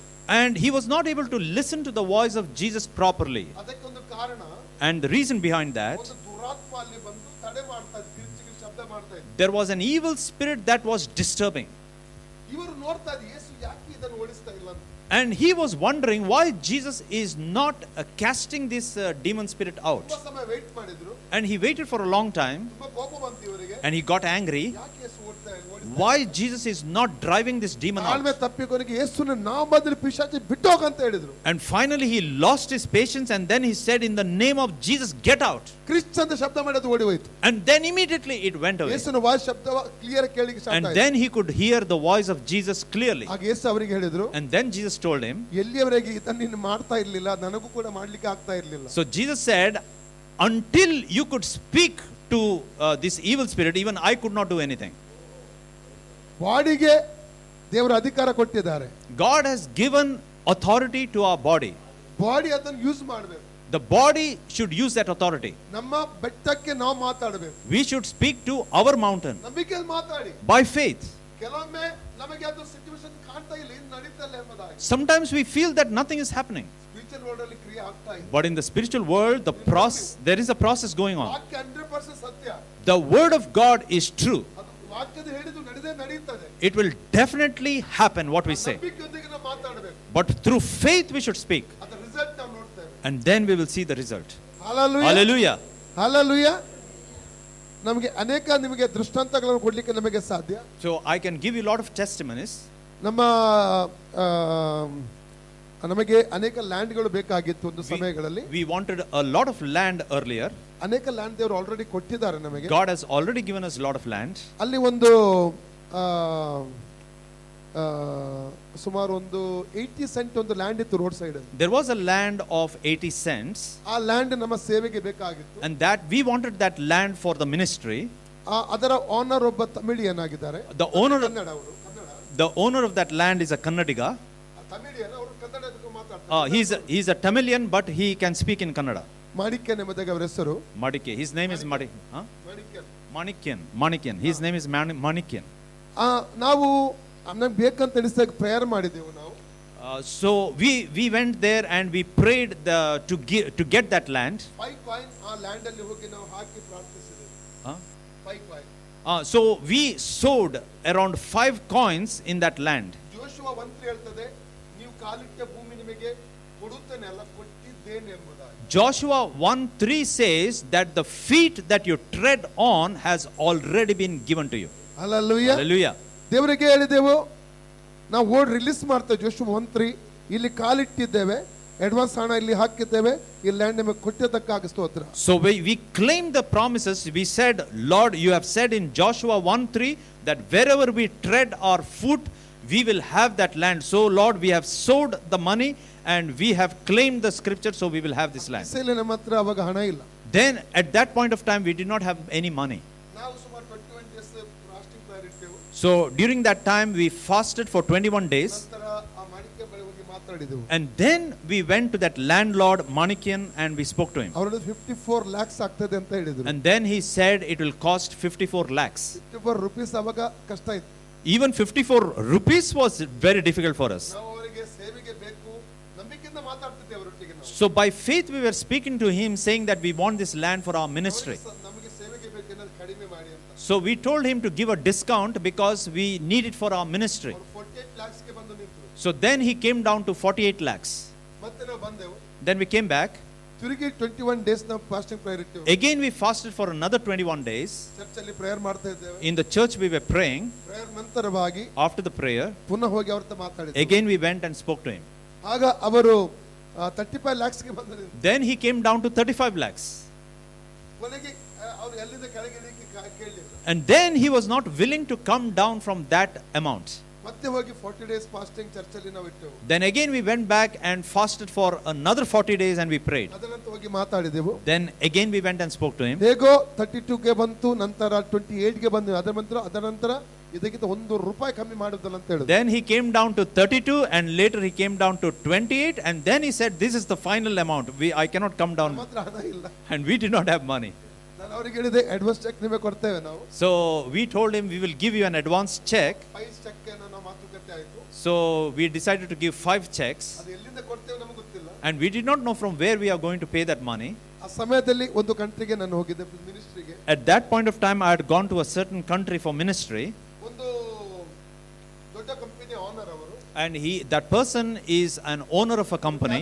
ಅವರು ಬಿಲಿವರ್ ಅಲ್ಲ ಅವರು. He is a Catholic, ಹಾಗೆ ಅವರಿಗೆ ಕೆಲವು ವಿಷಯದಲ್ಲಿ ಬಿಡುಗಡೆ ಸಿಕ್ಕಿತ್ತು. and he had received a deliverance from certain situations. ಹಾಗೆ ಅವರು ನಿಮಗೆ ಏನಾದ್ರು ಅವಶ್ಯಕತೆ ಉಂಟು ಅಂತ ಕೇಳಿದ್ರು. So then he said, "Do you have any need?" ನಾನು ಈ ಲ್ಯಾಂಡ್ ವಿಷಯ ಈಗ ಉಂಟು, ಈಗ ಮಾತುಕತೆ ಆಗಿದೆ ಅಂತ ಹೇಳಿದೆ. And then I spoke to him about this land, 14 lakhs ಅವರು ಕೊಟ್ಟರು. and he gave us 14 lakhs. Hallelujah. Hallelujah. ಅದರ ನಂತರ ಇನ್ನೊಂದು 2 ಗಂಟೆಗೆ ನಾನು ಸೇವೆಗೆ ಹೋಗಿದ್ದೆ. And for another 2 hours again, I had gone to ministry. ಅಲ್ಲಿ ಇಬ್ಬರು ವ್ಯಕ್ತಿಗಳ ಜೊತೆ ದೇವರು ಮಾತನಾಡಿದ್ರು. So there, God spoke to 2 people. ದೇವರು ಅದ್ಭುತವಾಗಿ ದೇವರು ಆ ಲ್ಯಾಂಡ್ ಅನ್ನು ನಮ್ಮ ಸೇವೆಗೆ ಕೊಟ್ಟರು. God miraculously gave that land to our ministry. 1 ರೂಪಾಯಿ ನಮ್ಮ ಕೈಲಿ ಇಲ್ಲದ ಸ್ಥಳದಲ್ಲಿ 28 ಲಕ್ಷದ ಲ್ಯಾಂಡ್ ಅನ್ನು ನಮ್ಮ ಸೇವೆಗೆ ದೇವರು ಕೊಟ್ಟರು. When we did not have 28 ಅಲ್ಲ, 54 lakh, ಅದು 28 lakh ಒಂದು ಬಂದು ಅವರಿಗೆ ಹಣದ ತುಂಬಾ ಅವಶ್ಯಕತೆ ಇತ್ತು. Okay, so even when we did not have 1 rupee in our pocket, God arranged for 28 lakhs to get that land to us. Hallelujah. Hallelujah. ನಾನು ಯಾಕೆ ಹೇಳ್ತಾ ಇದ್ದೇನೆಂದ್ರೆ, Why am I saying this? ಒಂದೆರಡು ವಾಕ್ಯ ನಿಮಗೆ ಹೇಳ್ತೇನೆ ನಾನು. Let me give you a word. James chapter 2:17 ಓದಿ. James 2:17 says, ಅಲ್ಲಿ ಹೇಳ್ತದೆ, ನಂಬಿಕೆ ಕ್ರಿಯೆ ಇಲ್ಲದಂತ ನಂಬಿಕೆ ವ್ಯರ್ಥ. it says that faith without works is dead. Hallelujah. Hallelujah. ನಂಬಿಕೆನ ಹೇಗೆ ಇದು ಮಾಡಬೇಕು ನಾವು? ಕ್ರಿಯೆಯಿಂದ ಪ್ರಕಟ ಮಾಡಬೇಕು. So we should work our faith through works. ವಾಕ್ಯ ನಂಬಬೇಕು. We should believe in the word. ವಾಕ್ಯ ನಂಬಿಕೆಯಿಂದ ಮಾತ್ರ ರಿಲೀಸ್ ಮಾಡಬೇಕು. We should speak the word by faith. ಅದೇ ರೀತಿ ನಮ್ಮ ನಂಬಿಕೆಯನ್ನು ಕ್ರಿಯೆಯಲ್ಲಿ ನಾವು ಪ್ರಕಟಿಸಬೇಕು. And then we should take action on that word. James chapter 2:26 ಅಲ್ಲಿ ಓದುತ್ತೇವೆ. And when we read James 2:26, ದೇಹ ಇಲ್ಲದಂತ ಆತ್ಮ ಇಲ್ಲದಂತ ಶರೀರ ಸತ್ತ ಪ್ರಕಾರ ನಂಬಿಕೆ ಕ್ರಿಯೆ ಇಲ್ಲದಂತ ನಂಬಿಕೆ ಸತ್ತದ್ದು. it says that just like the body without the spirit is dead, so also faith without works is dead. Hallelujah. Hallelujah. ನಂಬಿಕೆಯನ್ನು ಕ್ರಿಯೆಯಿಂದ ನೀವು ಪ್ರಕಟಿಸಬೇಕು. So you have to take action also by faith. ಇದು ಹೇಗೆ ಅಂದ್ರೆ, ನಾನು 5 ಕಾಯಿನ್ ಆವಾಗಲೇ ಇದೆ ಪ್ರೇಯರ್ ಮಾಡಿ ಜೋಶು 1:3 ವಾಕ್ಯ ರಿಲೀಸ್ ಮಾಡಿ ಪ್ರೇಯರ್ ಮಾಡಿದ್ದೆ ನಾವು. So how did we do that? We took those coins, 5 coins, and we claimed Joshua 1:3. ಮಕ್ಕಳಿಲ್ಲ ಹತ್ರ ಅಂಗಡಿಯಿಂದ ಒಂದು ನಿಮಗೆ ಗಂಡು ಮಗು ಹೆಣ್ಣು ಮಗುವಿನ ಒಂದು ಡಾಲ್ ತಕೊಂಡು ಬಂದು ಹೇಳಬೇಕು, ಈ ಮಗು ದೇವರಿಗೆ ಮಗು ಕೊಟ್ಟದಕ್ಕಾಗಿ ಸ್ತೋತ್ರ. And if you do not have children, what you should do is you should bring up, whether it is a boy or a girl, you should bring a doll or a toy, and then you should say, Lord, I thank you for granting me this child. ಒಂದು ವೇಳೆ ನಿಮಗೆ ಮನೆಯ ಸ್ವಂತ ಇಲ್ಲದಿದ್ರೆ, ಭಾರತದಲ್ಲಿ ಒಂದು ನಿಮ್ಮ ಹತ್ರ ಹಣ ಇಲ್ಲ ಆದ್ರೆ ನೀವು ಒಂದು ಚಿತ್ರವನ್ನು ಇದರದ್ದು ಅಥವಾ ಒಂದು ಮನೆಯದ್ದು ಒಂದು ಚಿತ್ರ ತಕೊಂಡು ಬಂದು ಆಟಿಕೆ ತಂದು ಅದನ್ನಿಟ್ಟು ನೀವು ಪ್ರಾರ್ಥಿಸಿ, ದೇವರೇ ನನ್ನ ಮನೆ ಕೊಟ್ಟದಕ್ಕೆ ಸ್ತೋತ್ರ. Suppose you do not have a home back in India, then what you should do is you should bring a picture of a home, you should lay your hands on that picture, and then you should claim the scripture. Hallelujah. Hallelujah. ಅದು ಅನಾರೋಗ್ಯಕ್ಕೆ ಸಂಬಂಧವಾಗಿ certificate ಇಟ್ಟು ನಂಬಿಕೆಯಿಂದ ಪ್ರಾರ್ಥಿಸಬೇಕು.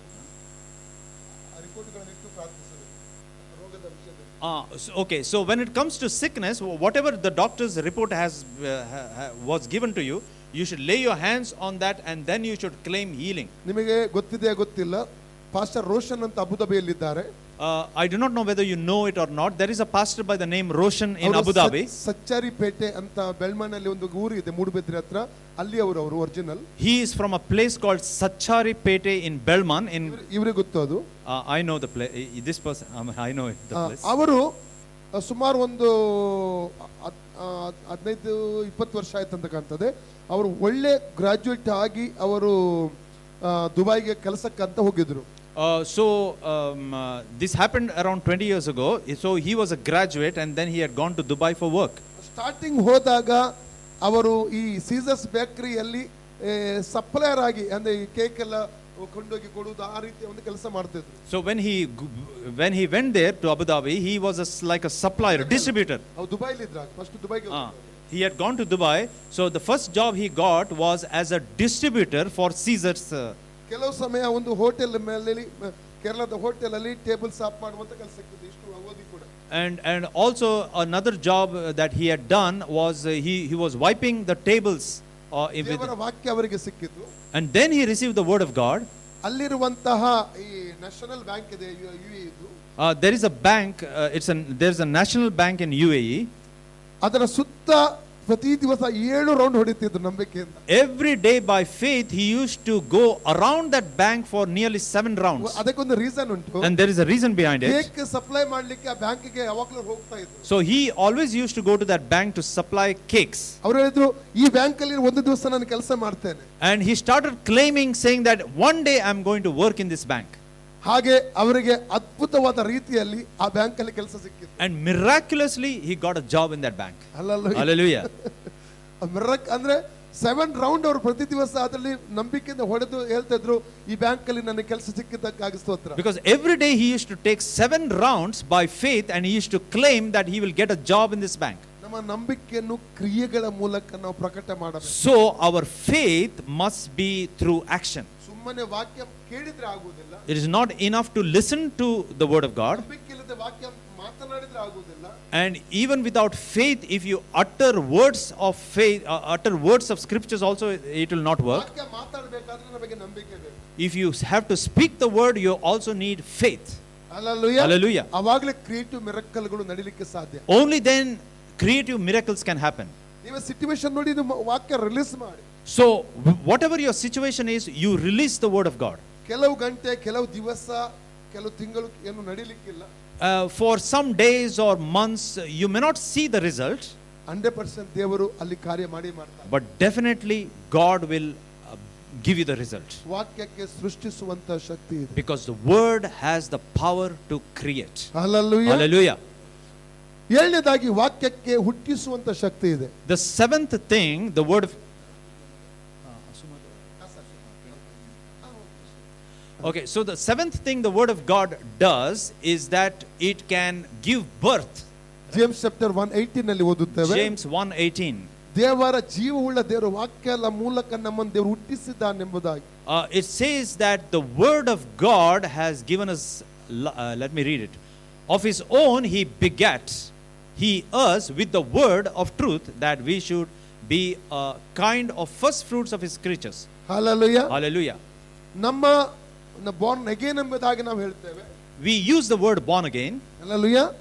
ವಾಕ್ಯಕ್ಕೆ ಹುಟ್ಟಿಸುವಂತ ಶಕ್ತಿ ಇದೆ. Because the word of God has the power to give birth to us. Same ವಾಕ್ಯ 1 Peter 1:23-24 ಅಲ್ಲಿ ಕೂಡ ಓದಬಹುದು. In 1 Peter 1:23 and 24 also we can see. ಇದು ಆತ್ಮ ಹೊಸದಾಗಿ ಹುಟ್ಟುವಂತೆ ಮಾಡುವಂತದ್ದಾಗಿದೆ ದೇವರ ವಾಕ್ಯ. The word of God will give birth to the spirit within us. ಹೀಗೆ ದೇವರ ವಾಕ್ಯದ ಎರಡನೇ ಮಹತ್ವ ಅದು ಕಾರ್ಯ ಸಾಧಕವಾದದ್ದು. So the second thing that word of God does is that ಕಾರ್ಯ ಮಾಡುವಂತದ್ದು, work. It does its work. Hallelujah. Hallelujah. ಮುಂದೆ ಬರುವ Hebrew chapter 4:12 ಗೆ ನಾವು ತಿರುಗಿ ಬಂದ್ರೆ, So let's come back to Hebrews chapter 4 verse 12. ಮೊದಲನಾಗಿ ಹೇಳ್ತದೆ, The first thing it says, ದೇವರ ವಾಕ್ಯ ಸಜೀವವಾದದ್ದು. the word of God is alive. ಎರಡನೇದಾಗಿ ವಾಕ್ಯವು ಕಾರ್ಯ ಸಾಧಕವಾದದ್ದು. Secondly, the word of God does its work. ಮೂರನೇದಾಗಿ ಅದರಲ್ಲಿ ನಾವು ನೋಡ್ತೇವೆ ದೇವರ ವಾಕ್ಯ ಇಬ್ಬ ಕತ್ತಿಗಿಂತಲೂ ಹರಿತವಾದದ್ದು. And then it says that the word of God is like a double-edged sword. Hallelujah. ಒಂದು ಹಿಬ್ಬಾಯಿ ಕತ್ತಿಗೆ ಏನ್ ಶಕ್ತಿ ಇದೆಯೋ ಆ ಕಾರ್ಯವನ್ನು ದೇವರ ವಾಕ್ಯ ಮಾಡಲಿಕ್ಕೆ ಸಾಧ್ಯ. Whatever the power a sword has, that same power is in the word of God. Ephesians 6:17 ನಲ್ಲಿ ಓದುತ್ತೇವೆ. In Ephesians chapter 6 verse 17, 7 ಯುದ್ಧದ ಆಯುಧಗಳಲ್ಲಿ ಒಂದು ಆಯುಧವಾಗಿದೆ, ಅದು ದೇವರ ವಾಕ್ಯ. one of the armor given is the word of God. Hallelujah. Hallelujah. ನಾವು ನೋಡ್ತೇವೆ Matthew chapter 4 ಗೆ ನಾವು ಬರುವುದಾದ್ರೆ, When we read Matthew chapter 4, ಆ ವಾಕ್ಯ ಓದುವ 1 to 4 ವಾಕ್ಯ ಓದುವ. let's read the first 4 verses. ಯೇಸು ಸ್ವಾಮಿ 40 ದಿನ ಉಪವಾಸ ಪ್ರಾರ್ಥನೆ ಮಾಡಿದ ನಂತರ, After Jesus fasted for 40 days, ಸೈತಾನನು ಆತನ ಬಳಿ ಬರ್ತಾನೆ. Satan comes near him. ಈ ಕಲ್ಲು ಆತನಿಗೆ ಆಗ ಹಸಿವೆ ಆಗ್ತದೆ ಸ್ವಾಮಿ. He was hungry. Jesus was hungry. ಸೈತಾನ ಹೇಳ್ತಾನೆ, ನೀನು ದೇವರ ಮಗನಾಗಿದ್ರೆ ಈ ಕಲ್ಲುಗಳನ್ನು ರೊಟ್ಟಿಯನ್ನಾಗಿ ಮಾಡು. Then the devil challenges him by saying that if you are the son of God, turn these stones into bread. Hallelujah. Hallelujah. ಅದಕ್ಕೆ ಯೇಸು ಸ್ವಾಮಿ ಹೇಳುವಂತ ಮಾತು ಇದು ಸಹ ಬರೆದಿದೆ. ಯಾವುದು ಡ್ಯೂಟರನಮಿ 8:3 ವಾಕ್ಯವನ್ನು ಆತನು ಕೋಟ್ ಮಾಡ್ತಾನೆ ನೋಡಿ. So when he challenges Jesus to turn the stone into bread, Jesus in reply says it is also written, and then he quotes Deuteronomy 8:3. He quotes Deuteronomy 8:3. ಅವನು ಸೈತಾನ ಏನು ಹೇಳಿದ? What did the devil say? ದೇವರ ಮಗನು ನೀನು ಆಗಿದ್ರೆ, if you are the son of God, ನೀನು ಕಲ್ಲನ್ನು ರೊಟ್ಟಿಯನ್ನಾಗಿ ಮಾಡು. you turn the stone into bread. ಅದು ಯೇಸು ಆತನಿಗೆ ಕೌಂಟರ್ ಇದು ಕೊಡ್ತಾ ಇದ್ದಾರೆ ಫೈಟ್ ಏನು So Jesus counters him by saying, ದೇವರ ವಾಕ್ಯ ಇದು ಸಹ ಬರೆದಿದೆ. it is also written, he says. ಅಲ್ಲಲ್ಲಿ ಪುನಃ 5 ನಾವು 7 ವರೆಗೆ ಓದಿದ್ರೆ, And if we read until verses 7, ಆತ ಎತ್ತರವಾದ ಸ್ಥಳಕ್ಕೆ ಆತನ ಕಟ್ಕೊಂಡು ಹೋಗ್ತಾನೆ. so the devil took him to a higher cliff. ದೇವರ ಮಗನಾಗಿದ್ದೆ ಹಾರು. And he said, if you are the son of God, jump from off this cliff. ಯಾವ ವಾಕ್ಯ ಕೋಟ್ ಮಾಡ್ತಾನೆ? So which scripture is the devil quoting? Psalms 91:11-12. He is quoting from Psalm 91 verse 11-12. ಯೇಸು ಸ್ವಾಮಿಯಲ್ಲಿ ಏನು ಹೇಳ್ತಿದ್ದಾನೆ? And what is Jesus saying? Hallelujah, ನಿನ್ನ ದೇವರನ್ನು ಪರೀಕ್ಷೆ ಮಾಡಬೇಡ. And Jesus is saying, do not put the Lord your God to the test. 6:16. Hallelujah. Deuteronomy 6:16. 6:16. ನಿನ್ನ ದೇವರನ್ನು ಏನು ಮಾಡಬೇಡ? So what is Jesus saying? ಪರೀಕ್ಷೆ ಮಾಡಬೇಡ. He is saying, do not put the Lord your God to the test. Hallelujah. 8-10 ಗೆ ನಾವು ಬರುವಾಗ, And when we come to verse 8 to 10, ನನಗೆ ಅಡ್ಡ ಬಿದ್ದು ಆರಾಧಿಸು ಎಂಬುದಾಗಿ ಹೇಳ್ತಾನೆ. and he says, you need to worship me. ಯೇಸು ಏನು ಹೇಳ್ತಿದ್ದಾನೆ? And what is Jesus replying? Deuteronomy 6:16 ಅದು ನಿನ್ನ ದೇವರನ್ನು ಮಾತ್ರ ನೀನು ಆರಾಧಿಸಬೇಕು. And then he is quoting Deuteronomy 6:16 and he says, ಸೈತಾನ you should worship only your God. ಹೀಗೆ ಬರೆದಿದೆ ಅಂತ ಹೇಳುವಾಗ, And when the Satan says, this is how it is written, ಯೇಸು ಸ್ವಾಮಿ ಈಗೂ ಬರೆದಿದೆ. and Jesus says, this is also written. Hallelujah. Hallelujah. ವಾಕ್ಯವು ಯುದ್ಧದ ಆಯುಧ. Because the word of God is a weapon of warfare. ಇದು ನಮ್ಮನ್ನು ದುರ್ಬೋಧನೆಯಿಂದ ರಕ್ಷಿಸುತ್ತದೆ. It saves us from many troubles. From wrong doctrines, from wrong teachings. Ephesians chapter 4:14-16 ಅಲ್ಲಿ ಓದುತ್ತೇವೆ. Ephesians 4:14-16. ನೀವು ಇನ್ನು ಮುಂದೆ ಮಕ್ಕಳಾಗಿರಬಾರದು. You should not be infants anymore. Hallelujah. Hallelujah. ಯಾಕೆ ದುರ್ಬೋಧೆಗೂ ದುರ್ಜನರ ವಂಚನೆಗೂ ಮೋಸ ಹೋಗಬಾರದೆಂಬುದಾಗಿ. Because you should not be deceived with wrong teachings. Hallelujah. Hallelujah. ನಾವು ತಪ್ಪು ಉಪದೇಶ ತಪ್ಪಿಸಿಕೊಳ್ಳುವುದಕ್ಕೆ ದೇವರ ವಾಕ್ಯ ನಮಗೆ ಸಹಾಯ ಮಾಡುತ್ತದೆ. So the word of God will help us to escape from wrong teachings. Hallelujah. Hallelujah. ಇದು ಯುದ್ಧದ ಆಯುಧ. Because it's a weapon of warfare. Okay, ಮೂರನೇದಾಗಿ ನಾವು Hebrews chapter 4:12 ಅಲ್ಲಿ, ನಾಲ್ಕನೇದಾಗಿ, And the fourth thing, the Hebrews chapter 4 verse 12 says, ಅದು ಕೀಲು ಮಜ್ಜೆಗಳನ್ನು ವಿಭಾಗಿಸುವಷ್ಟರ ಮಟ್ಟಿಗೆ ಅದು ತೂರಿ ಹೋಗುವಂತದ್ದು. it is able to divide between the bone and the marrow. ಅದರ ಅರ್ಥ ಏನಂದ್ರೆ, The ನಮ್ಮ meaning, ಶರೀರದ ಯಾವ ಭಾಗಕ್ಕೂ ಕೂಡ ವಾಕ್ಯ ಹೋಗಿ ಕ್ರಿಯೆ ಮಾಡಲಿಕ್ಕೆ ಸಾಧ್ಯ ಎಂಬುದಾಗಿ.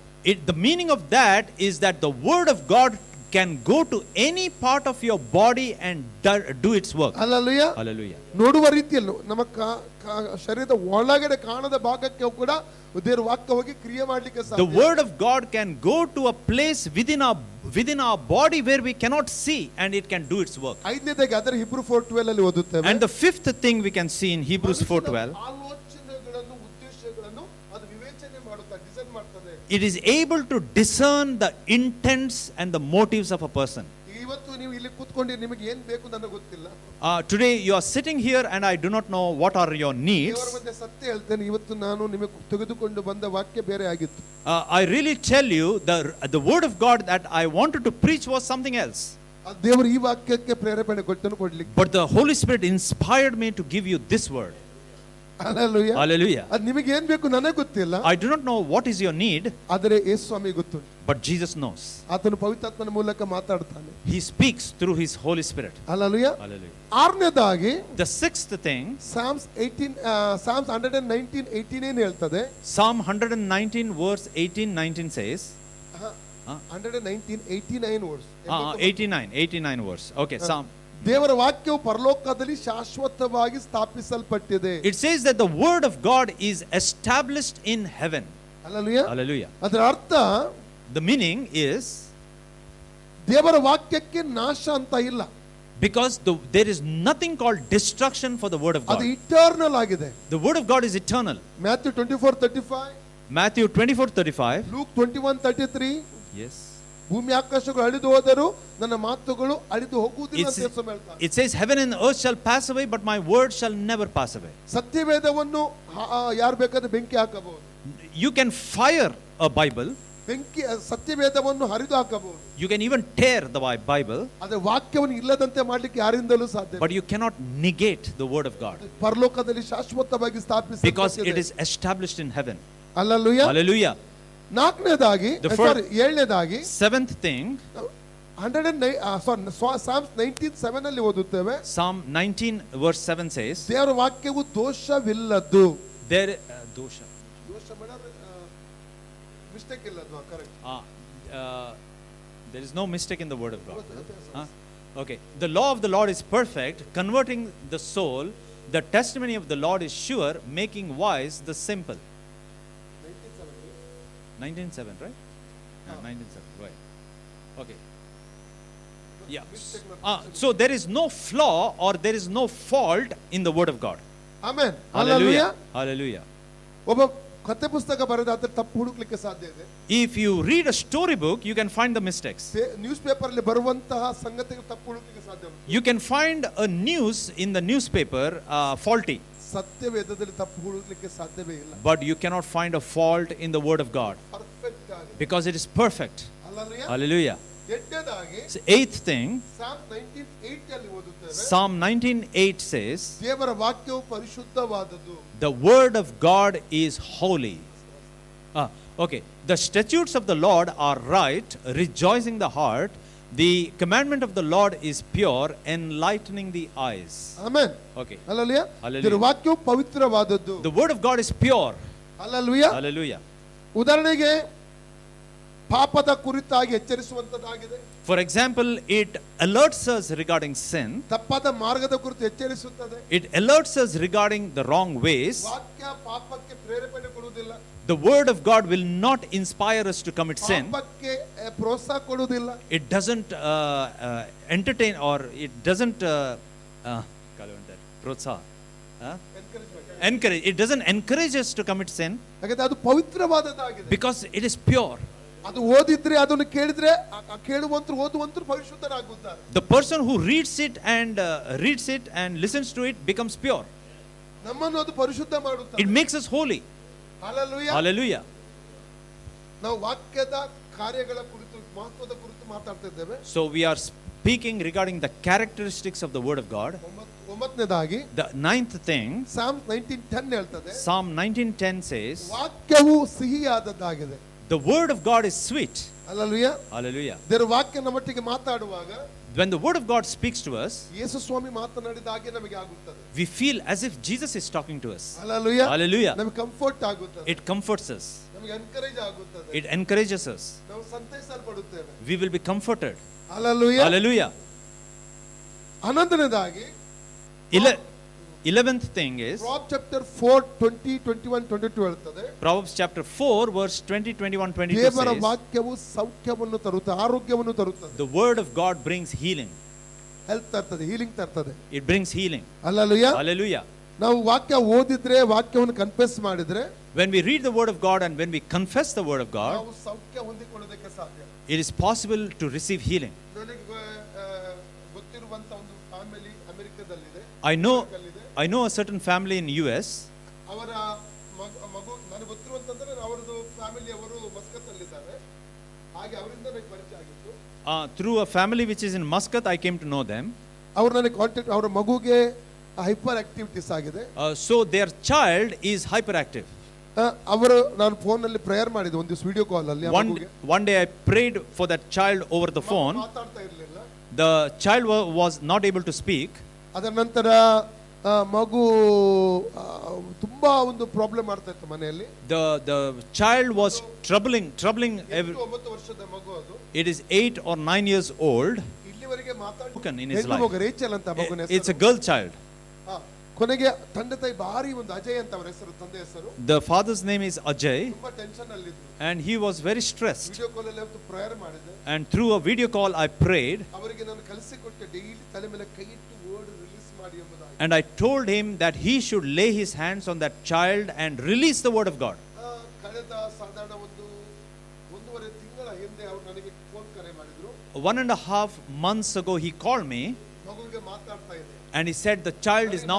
ಮುಂಚೆ ಅವರು ವಾಯ್ಸ್ ಮೆಸೇಜ್ ಕಳಿಸಿದ್ರು, ಅದು ನಾನು ನೋಡ್ಲಿಲ್ಲ, ಯಾಕಂದ್ರೆ ತುಂಬಾ ಮೆಸೇಜ್ಗಳು ನನಗೆ ಬರ್ತದಕ್ಕೆ ಎಲ್ಲ ನೋಡ್ಲಿಕ್ಕೆ ಆಗುದಿಲ್ಲ. Earlier he had sent me a voice message which I had not seen, but later he called me and he said the child is now able to speak. ಸ್ಪಷ್ಟವಾಗಿ ಮಗುವಿಗೆ ಮಾತಾಡ್ತಾ ಇದೆ. The child is speaking clearly. ಮತ್ತೆ ಸುಮಾರು ಒಂದು 90% ಮಗುವನ್ನು hyper actives ಎಲ್ಲ ನಿಂತು ಹೋಗಿದೆ. And around 90% of hyperactive behavior is gone. Normal ಸ್ಕೂಲ್ಗೆ ಈಗ ಕಳಿಸ್ತಾ ಇದ್ದಾರೆ. And now they are sending the child to a normal school, special school ಅಲ್ಲ, not to a special ಆ school. ಮಗುಗೆ ನಾರ್ಮಲ್ ಸ್ಕೂಲ್ಗೆ ಹೋಗ್ಲಿಕ್ಕೆ ಸ್ಟಾರ್ಟ್ ಮಾಡಿ. The child is going to a normal school. ನೀವು ವಾಕ್ಯ ಮಾತನಾಡಿ, You have to speak the word of God. Release ಮಾಡಿ. You need to release the word of God, ಅದು ವಾಕ್ಯವು ಸೌಖ್ಯವನ್ನು ತರುವಂತದ್ದು. because the word of God will bring healing. 12th, luke 1:27 Luke 1:27, 1:37 1:37, sorry. ವಾಕ್ಯವು ನಿಷ್ಫಲವಾಗುವುದಿಲ್ಲ. The word of God will not fail. Hallelujah. Hallelujah. ವಾಕ್ಯ ಕ್ರಿಯೆ ಮಾಡ್ತದೆ. 100% ಅದು ನಿಷ್ಫಲ ಆಗುವುದೇ ಇಲ್ಲ. The word of God will never fail. It will do its work. ಒಂದು ವಿಷಯದಲ್ಲಿ ನೀವು ಮಾತಾಡಿದ್ರಿ ವಾಕ್ಯವನ್ನು, If you speak the word of God over a situation, ಅದು ಆ ಕಾರ್ಯ ಆಗ್ಲಿಲ್ಲ ಅಂತ ಹೇಳೋದಕ್ಕೆ ಸಾಧ್ಯನೇ ಇಲ್ಲ. you cannot say that it did not work. Angel ಮೇರಿಗೆ ಅದನ್ನು ಹೇಳ್ತಾ ಇದ್ದಾನೆ ಅಲ್ಲಿ. The angel is speaking to Mary, ದೇವರಿಂದ ಬರುವಂತ ಮಾತು ನಿಷ್ಫಲ ಆಗುವುದಿಲ್ಲ ಅಂತ. saying that the word that comes from God will never fail. ಅದು 100% ಕ್ರಿಯೆ ಮಾಡಿಯೇ ಮಾಡುತ್ತದೆ. It will definitely do its work 100%. ಈಗ ನಾವು ನೋಡುವ ಯಾಕೆ ನಾವು ದೇವರ ವಾಕ್ಯವನ್ನು ಓದಬೇಕು. And now we will see why we should read the word of God. Hallelujah. Hallelujah. ಮೊಟ್ಟ ಮೊದಲಾಗಿ ದೇವರ ವಾಕ್ಯ ಓದುವಂತದ್ದು The first thing, the reason why we should read the word of God ಆತ್ಮ ರಕ್ಷಣೆಗೋಸ್ಕರ is for the salvation of our soul. ದಯಮಾಡಿ 2 Timothy 3:14-15 ಓದಿ. Let's read 2 Timothy 3:14-15. 2 Timothy 3:14-15.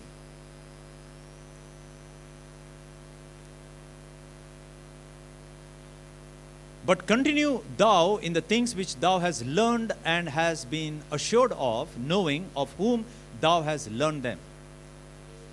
And that from a child you have known the holy scriptures, which are able to make the wise unto salvation through faith which is in Christ Jesus. ಇಲ್ಲಿ ಪೌಲನು ತಿಮೋಥಿಗೆ ಹೇಳ್ತಾ ಇದ್ದಾನೆ, Here Paul tells Timothy ಚಿಕ್ಕಂದಿನಿಂದ ದೇವರ ವಾಕ್ಯವನ್ನು ತಿಳ್ಕೊಂಡಿದೆ. that you have known the scriptures right from your younger age. ಈ ವಚನಗಳು These scriptures ರಕ್ಷಣೆ ಹೊಂದುವಂತ ಜ್ಞಾನವನ್ನು ಕೊಡುವಂತದಾಗಿದೆ. gives you the knowledge to receive salvation. Hallelujah. Hallelujah. ನಾನೊಂದು ರೋಮನ್ ಕ್ಯಾಥಲಿಕ್ ಕುಟುಂಬದಲ್ಲಿ ಹುಟ್ಟಿ ಬೆಳೆದವನು ನಾನು. I was born in a Catholic family, ನಮಗೆ ವಾಕ್ಯದ ಅಷ್ಟೊಂದು ಮಹತ್ವ ಗೊತ್ತಿರಲಿಲ್ಲ. and we did not know the importance of the word of God. ವಾಕ್ಯ ಓದಬೇಕು, ವಾಕ್ಯ ಕೇಳಬೇಕು, ಮೆಡಿಟೇಟ್ ಮಾಡಿ ಅಂತದ್ದು ಯಾವುದು ನಮ್ಮಲ್ಲಿ ಇರಲಿಲ್ಲ. We did not Roman Catholic ಹಿಂದೆ ಬಂದವರಿಗೆ ನಿಮಗೆ ಗೊತ್ತಿರಬಹುದು. We did not know the importance of reading the word of God, listening to the word of God, all of this. ಸತ್ಯವೇದವನ್ನು ನಾವು ಆಲ್ಟರ್ ಅಲ್ಲಿ ಇಡ್ತಾ ಇದ್ದೇವೆ ಮನೆಯಲ್ಲಿ. We used to keep the Bible on the altar, ಅದು ಧೂಳು ಹಿಡಿದು ಇದಾಗ್ತಾ ಇತ್ತು. and it was dusty. ರಕ್ಷಣೆ ಹೊಂದಿದ ನಂತರ ವಾಕ್ಯದ ಮಹತ್ವ ನನಗೆ ಗೊತ್ತಾಯ್ತು. Only after I was born again I understood the importance of the word of God. ಅಂದ್ರೆ ರಕ್ಷಣೆ ಹೊಂದಿಸುವಂತ ಜ್ಞಾನ ಅದು ನಮಗೆ ಯಾವುದೇ ಧರ್ಮದ ಪುಸ್ತಕದಿಂದ ಸಿಗುವುದಿಲ್ಲ, ದೇವರ ವಾಕ್ಯದಿಂದ ಸಿಗುತ್ತದೆ. We do not receive the knowledge of salvation through any holy books, but we receive through the word of God. ಅದಕ್ಕೆ ಸತ್ಯವೇದನ ಓದಬೇಕು ನಾವು. That is the reason why we should read the word of God. ಸೈತಾನ ಸತ್ಯವೇದ ಓದಲಿಕ್ಕೆ ಬಿಡುವುದಿಲ್ಲ. The devil will not allow us to read the word of God. Hallelujah. Hallelujah. ನಮ್ಮಲ್ಲಿ ಒಂದು ಕಾಲ ಇತ್ತು, ನಮ್ಮಲ್ಲಿ ಸತ್ಯವೇದ ಓದಿದ್ರೆ ಕೈಲಿ ತಕೊಂಡ್ರೆ ಅವರು ಪ್ರೊಟೆಸ್ಟೆಂಟ್ ಅಂತ ಹೇಳ್ತಿದ್ರು. There was a time that if you ever carry the Bible in your hand, they used to call you as a Protestant. ನಿಮಗೆ ಅನುಭವ ಆಗಿದೆಯಾ? I do not know if you have experienced that. ಅಂದ್ರೆ ಸೈತಾನ ವಾಕ್ಯ ಓದಲಿಕ್ಕೆ ಬಿಡುವುದಿಲ್ಲ. Because the devil will not allow you to read the Bible. ಓದಿದ್ರೆ ಅವನಿಗೆ ಗೊತ್ತುಂಟು ಇವರ ಕಣ್ಣು ತೆರೆಯಲ್ಪಡ್ತದೆ. Because he knows that if you ever read the word of God, your eyes will be opened. ಎರಡನೇದಾಗಿ ನಾವು ದೇವರು ಯಾಕೆ ಓದಬೇಕು? The second reason why we should read the word, Ezra 7:10 ವಾಕ್ಯ ಓದಿದ್ರೆ Ezra 7:10, ಅಲ್ಲಿ ಎರಡು ವಿಷಯ ಉಂಟು. there are two things written here. Ezra ಹೇಳ್ತಾನೆ, Ezra says, ಯಾಕೆ ನಾನು ದೇವರ ವಾಕ್ಯ ಓದ್ತೇನೆಂದ್ರೆ the reason why I am reading the word of God, ನಾನು ಮೊದಲದಾಗಿ ಅನುಸರಿಸುವುದಕ್ಕಾಗಿ, in order to follow it. Hallelujah. Hallelujah. ಯಾಕೆ ನಾನು ಓದ್ತೇನೆ? Why am I reading? ಅದರ ಅನುಸರಣೆ ಮಾಡುವುದಕ್ಕೋಸ್ಕರವಾಗಿ. In order to follow. Important ನಾವು ಓದುವಂತ ಪ್ರಾಮುಖ್ಯತೆ ದೇವರ ವಾಕ್ಯವನ್ನು ಅನುಸರಣೆ ಮಾಡಲಿಕ್ಕೋಸ್ಕರವಾಗಿ. The important thing that why we read the word of God is because we want to follow the instructions. ವಚನ ಪ್ರಕಾರ ನಾವು ಜೀವಿಸುವುದಾದರೆ ಖಂಡಿತವಾಗಿ ಆಶೀರ್ವದಿಸಲ್ಪಟ್ಟ ಜೀವಿತವನ್ನು ಲೋಕದ ಜೀವಿಸಲಿಕ್ಕೆ ಸಾಧ್ಯ. If we are living according to the word of God, definitely we will be blessed. ಮೂರನೇದಾಗಿ ಅಲ್ಲಿ Ezra 7:10 ಅಲ್ಲಿ ಆತನು ಎರಡನೇದಾಗಿ ಹೇಳ್ತಾ ಇದ್ದಾನೆ, And second in Ezra says, ಇತರರಿಗೆ ವಚನವನ್ನು ಹೇಳುವುದಕ್ಕೋಸ್ಕರ. and the reason why I read the word of God is to share the word of God. ಇತರರಿಗೆ ವಚನ ಕಲಿಸುವುದಕ್ಕೋಸ್ಕರ. In order to teach others the word of God. ನಮಗೆ ವಾಕ್ಯ ಗೊತ್ತಿಲ್ಲದಿದ್ದರೆ, If I myself do not know the word, ಇತರರಿಗೆ ಕಲಿಸುವುದು ಹೇಗೆ? how can we teach to others? ನಾನು ಸುಮಾರು ವರ್ಷ ವರ್ಷ ರಕ್ಷಣೆ ನಾನು ಸೇವೆಗೆ ಫುಲ್ ಟೈಮ್ ಸೇವೆಗೆ ಬರಕ್ಕೆ ನಾನು 26 ವರ್ಷದಿಂದ ಪೂರ್ಣ ಸೇವೆಯಲ್ಲಿದ್ದೇನೆ.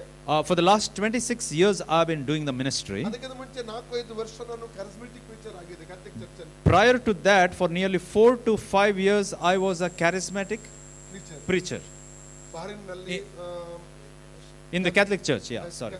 ಶಂಕರಪುರ ಚರ್ಚ್ ಅಲ್ಲಿ every Wednesday. Yeah, in Bahrain as well as in Shankarpura. ಮತ್ತೆ ಮಂಚಕಲ್ ಚರ್ಚ್ ಅಲ್ಲಿ ಗುರುವಾರ Thursday. And also in Manchakal Church. Kalathur church ಹಾಗೆ ಬೇರೆ ಬೇರೆ ಒಂದು ಕಡೆ ನಾವು different churches.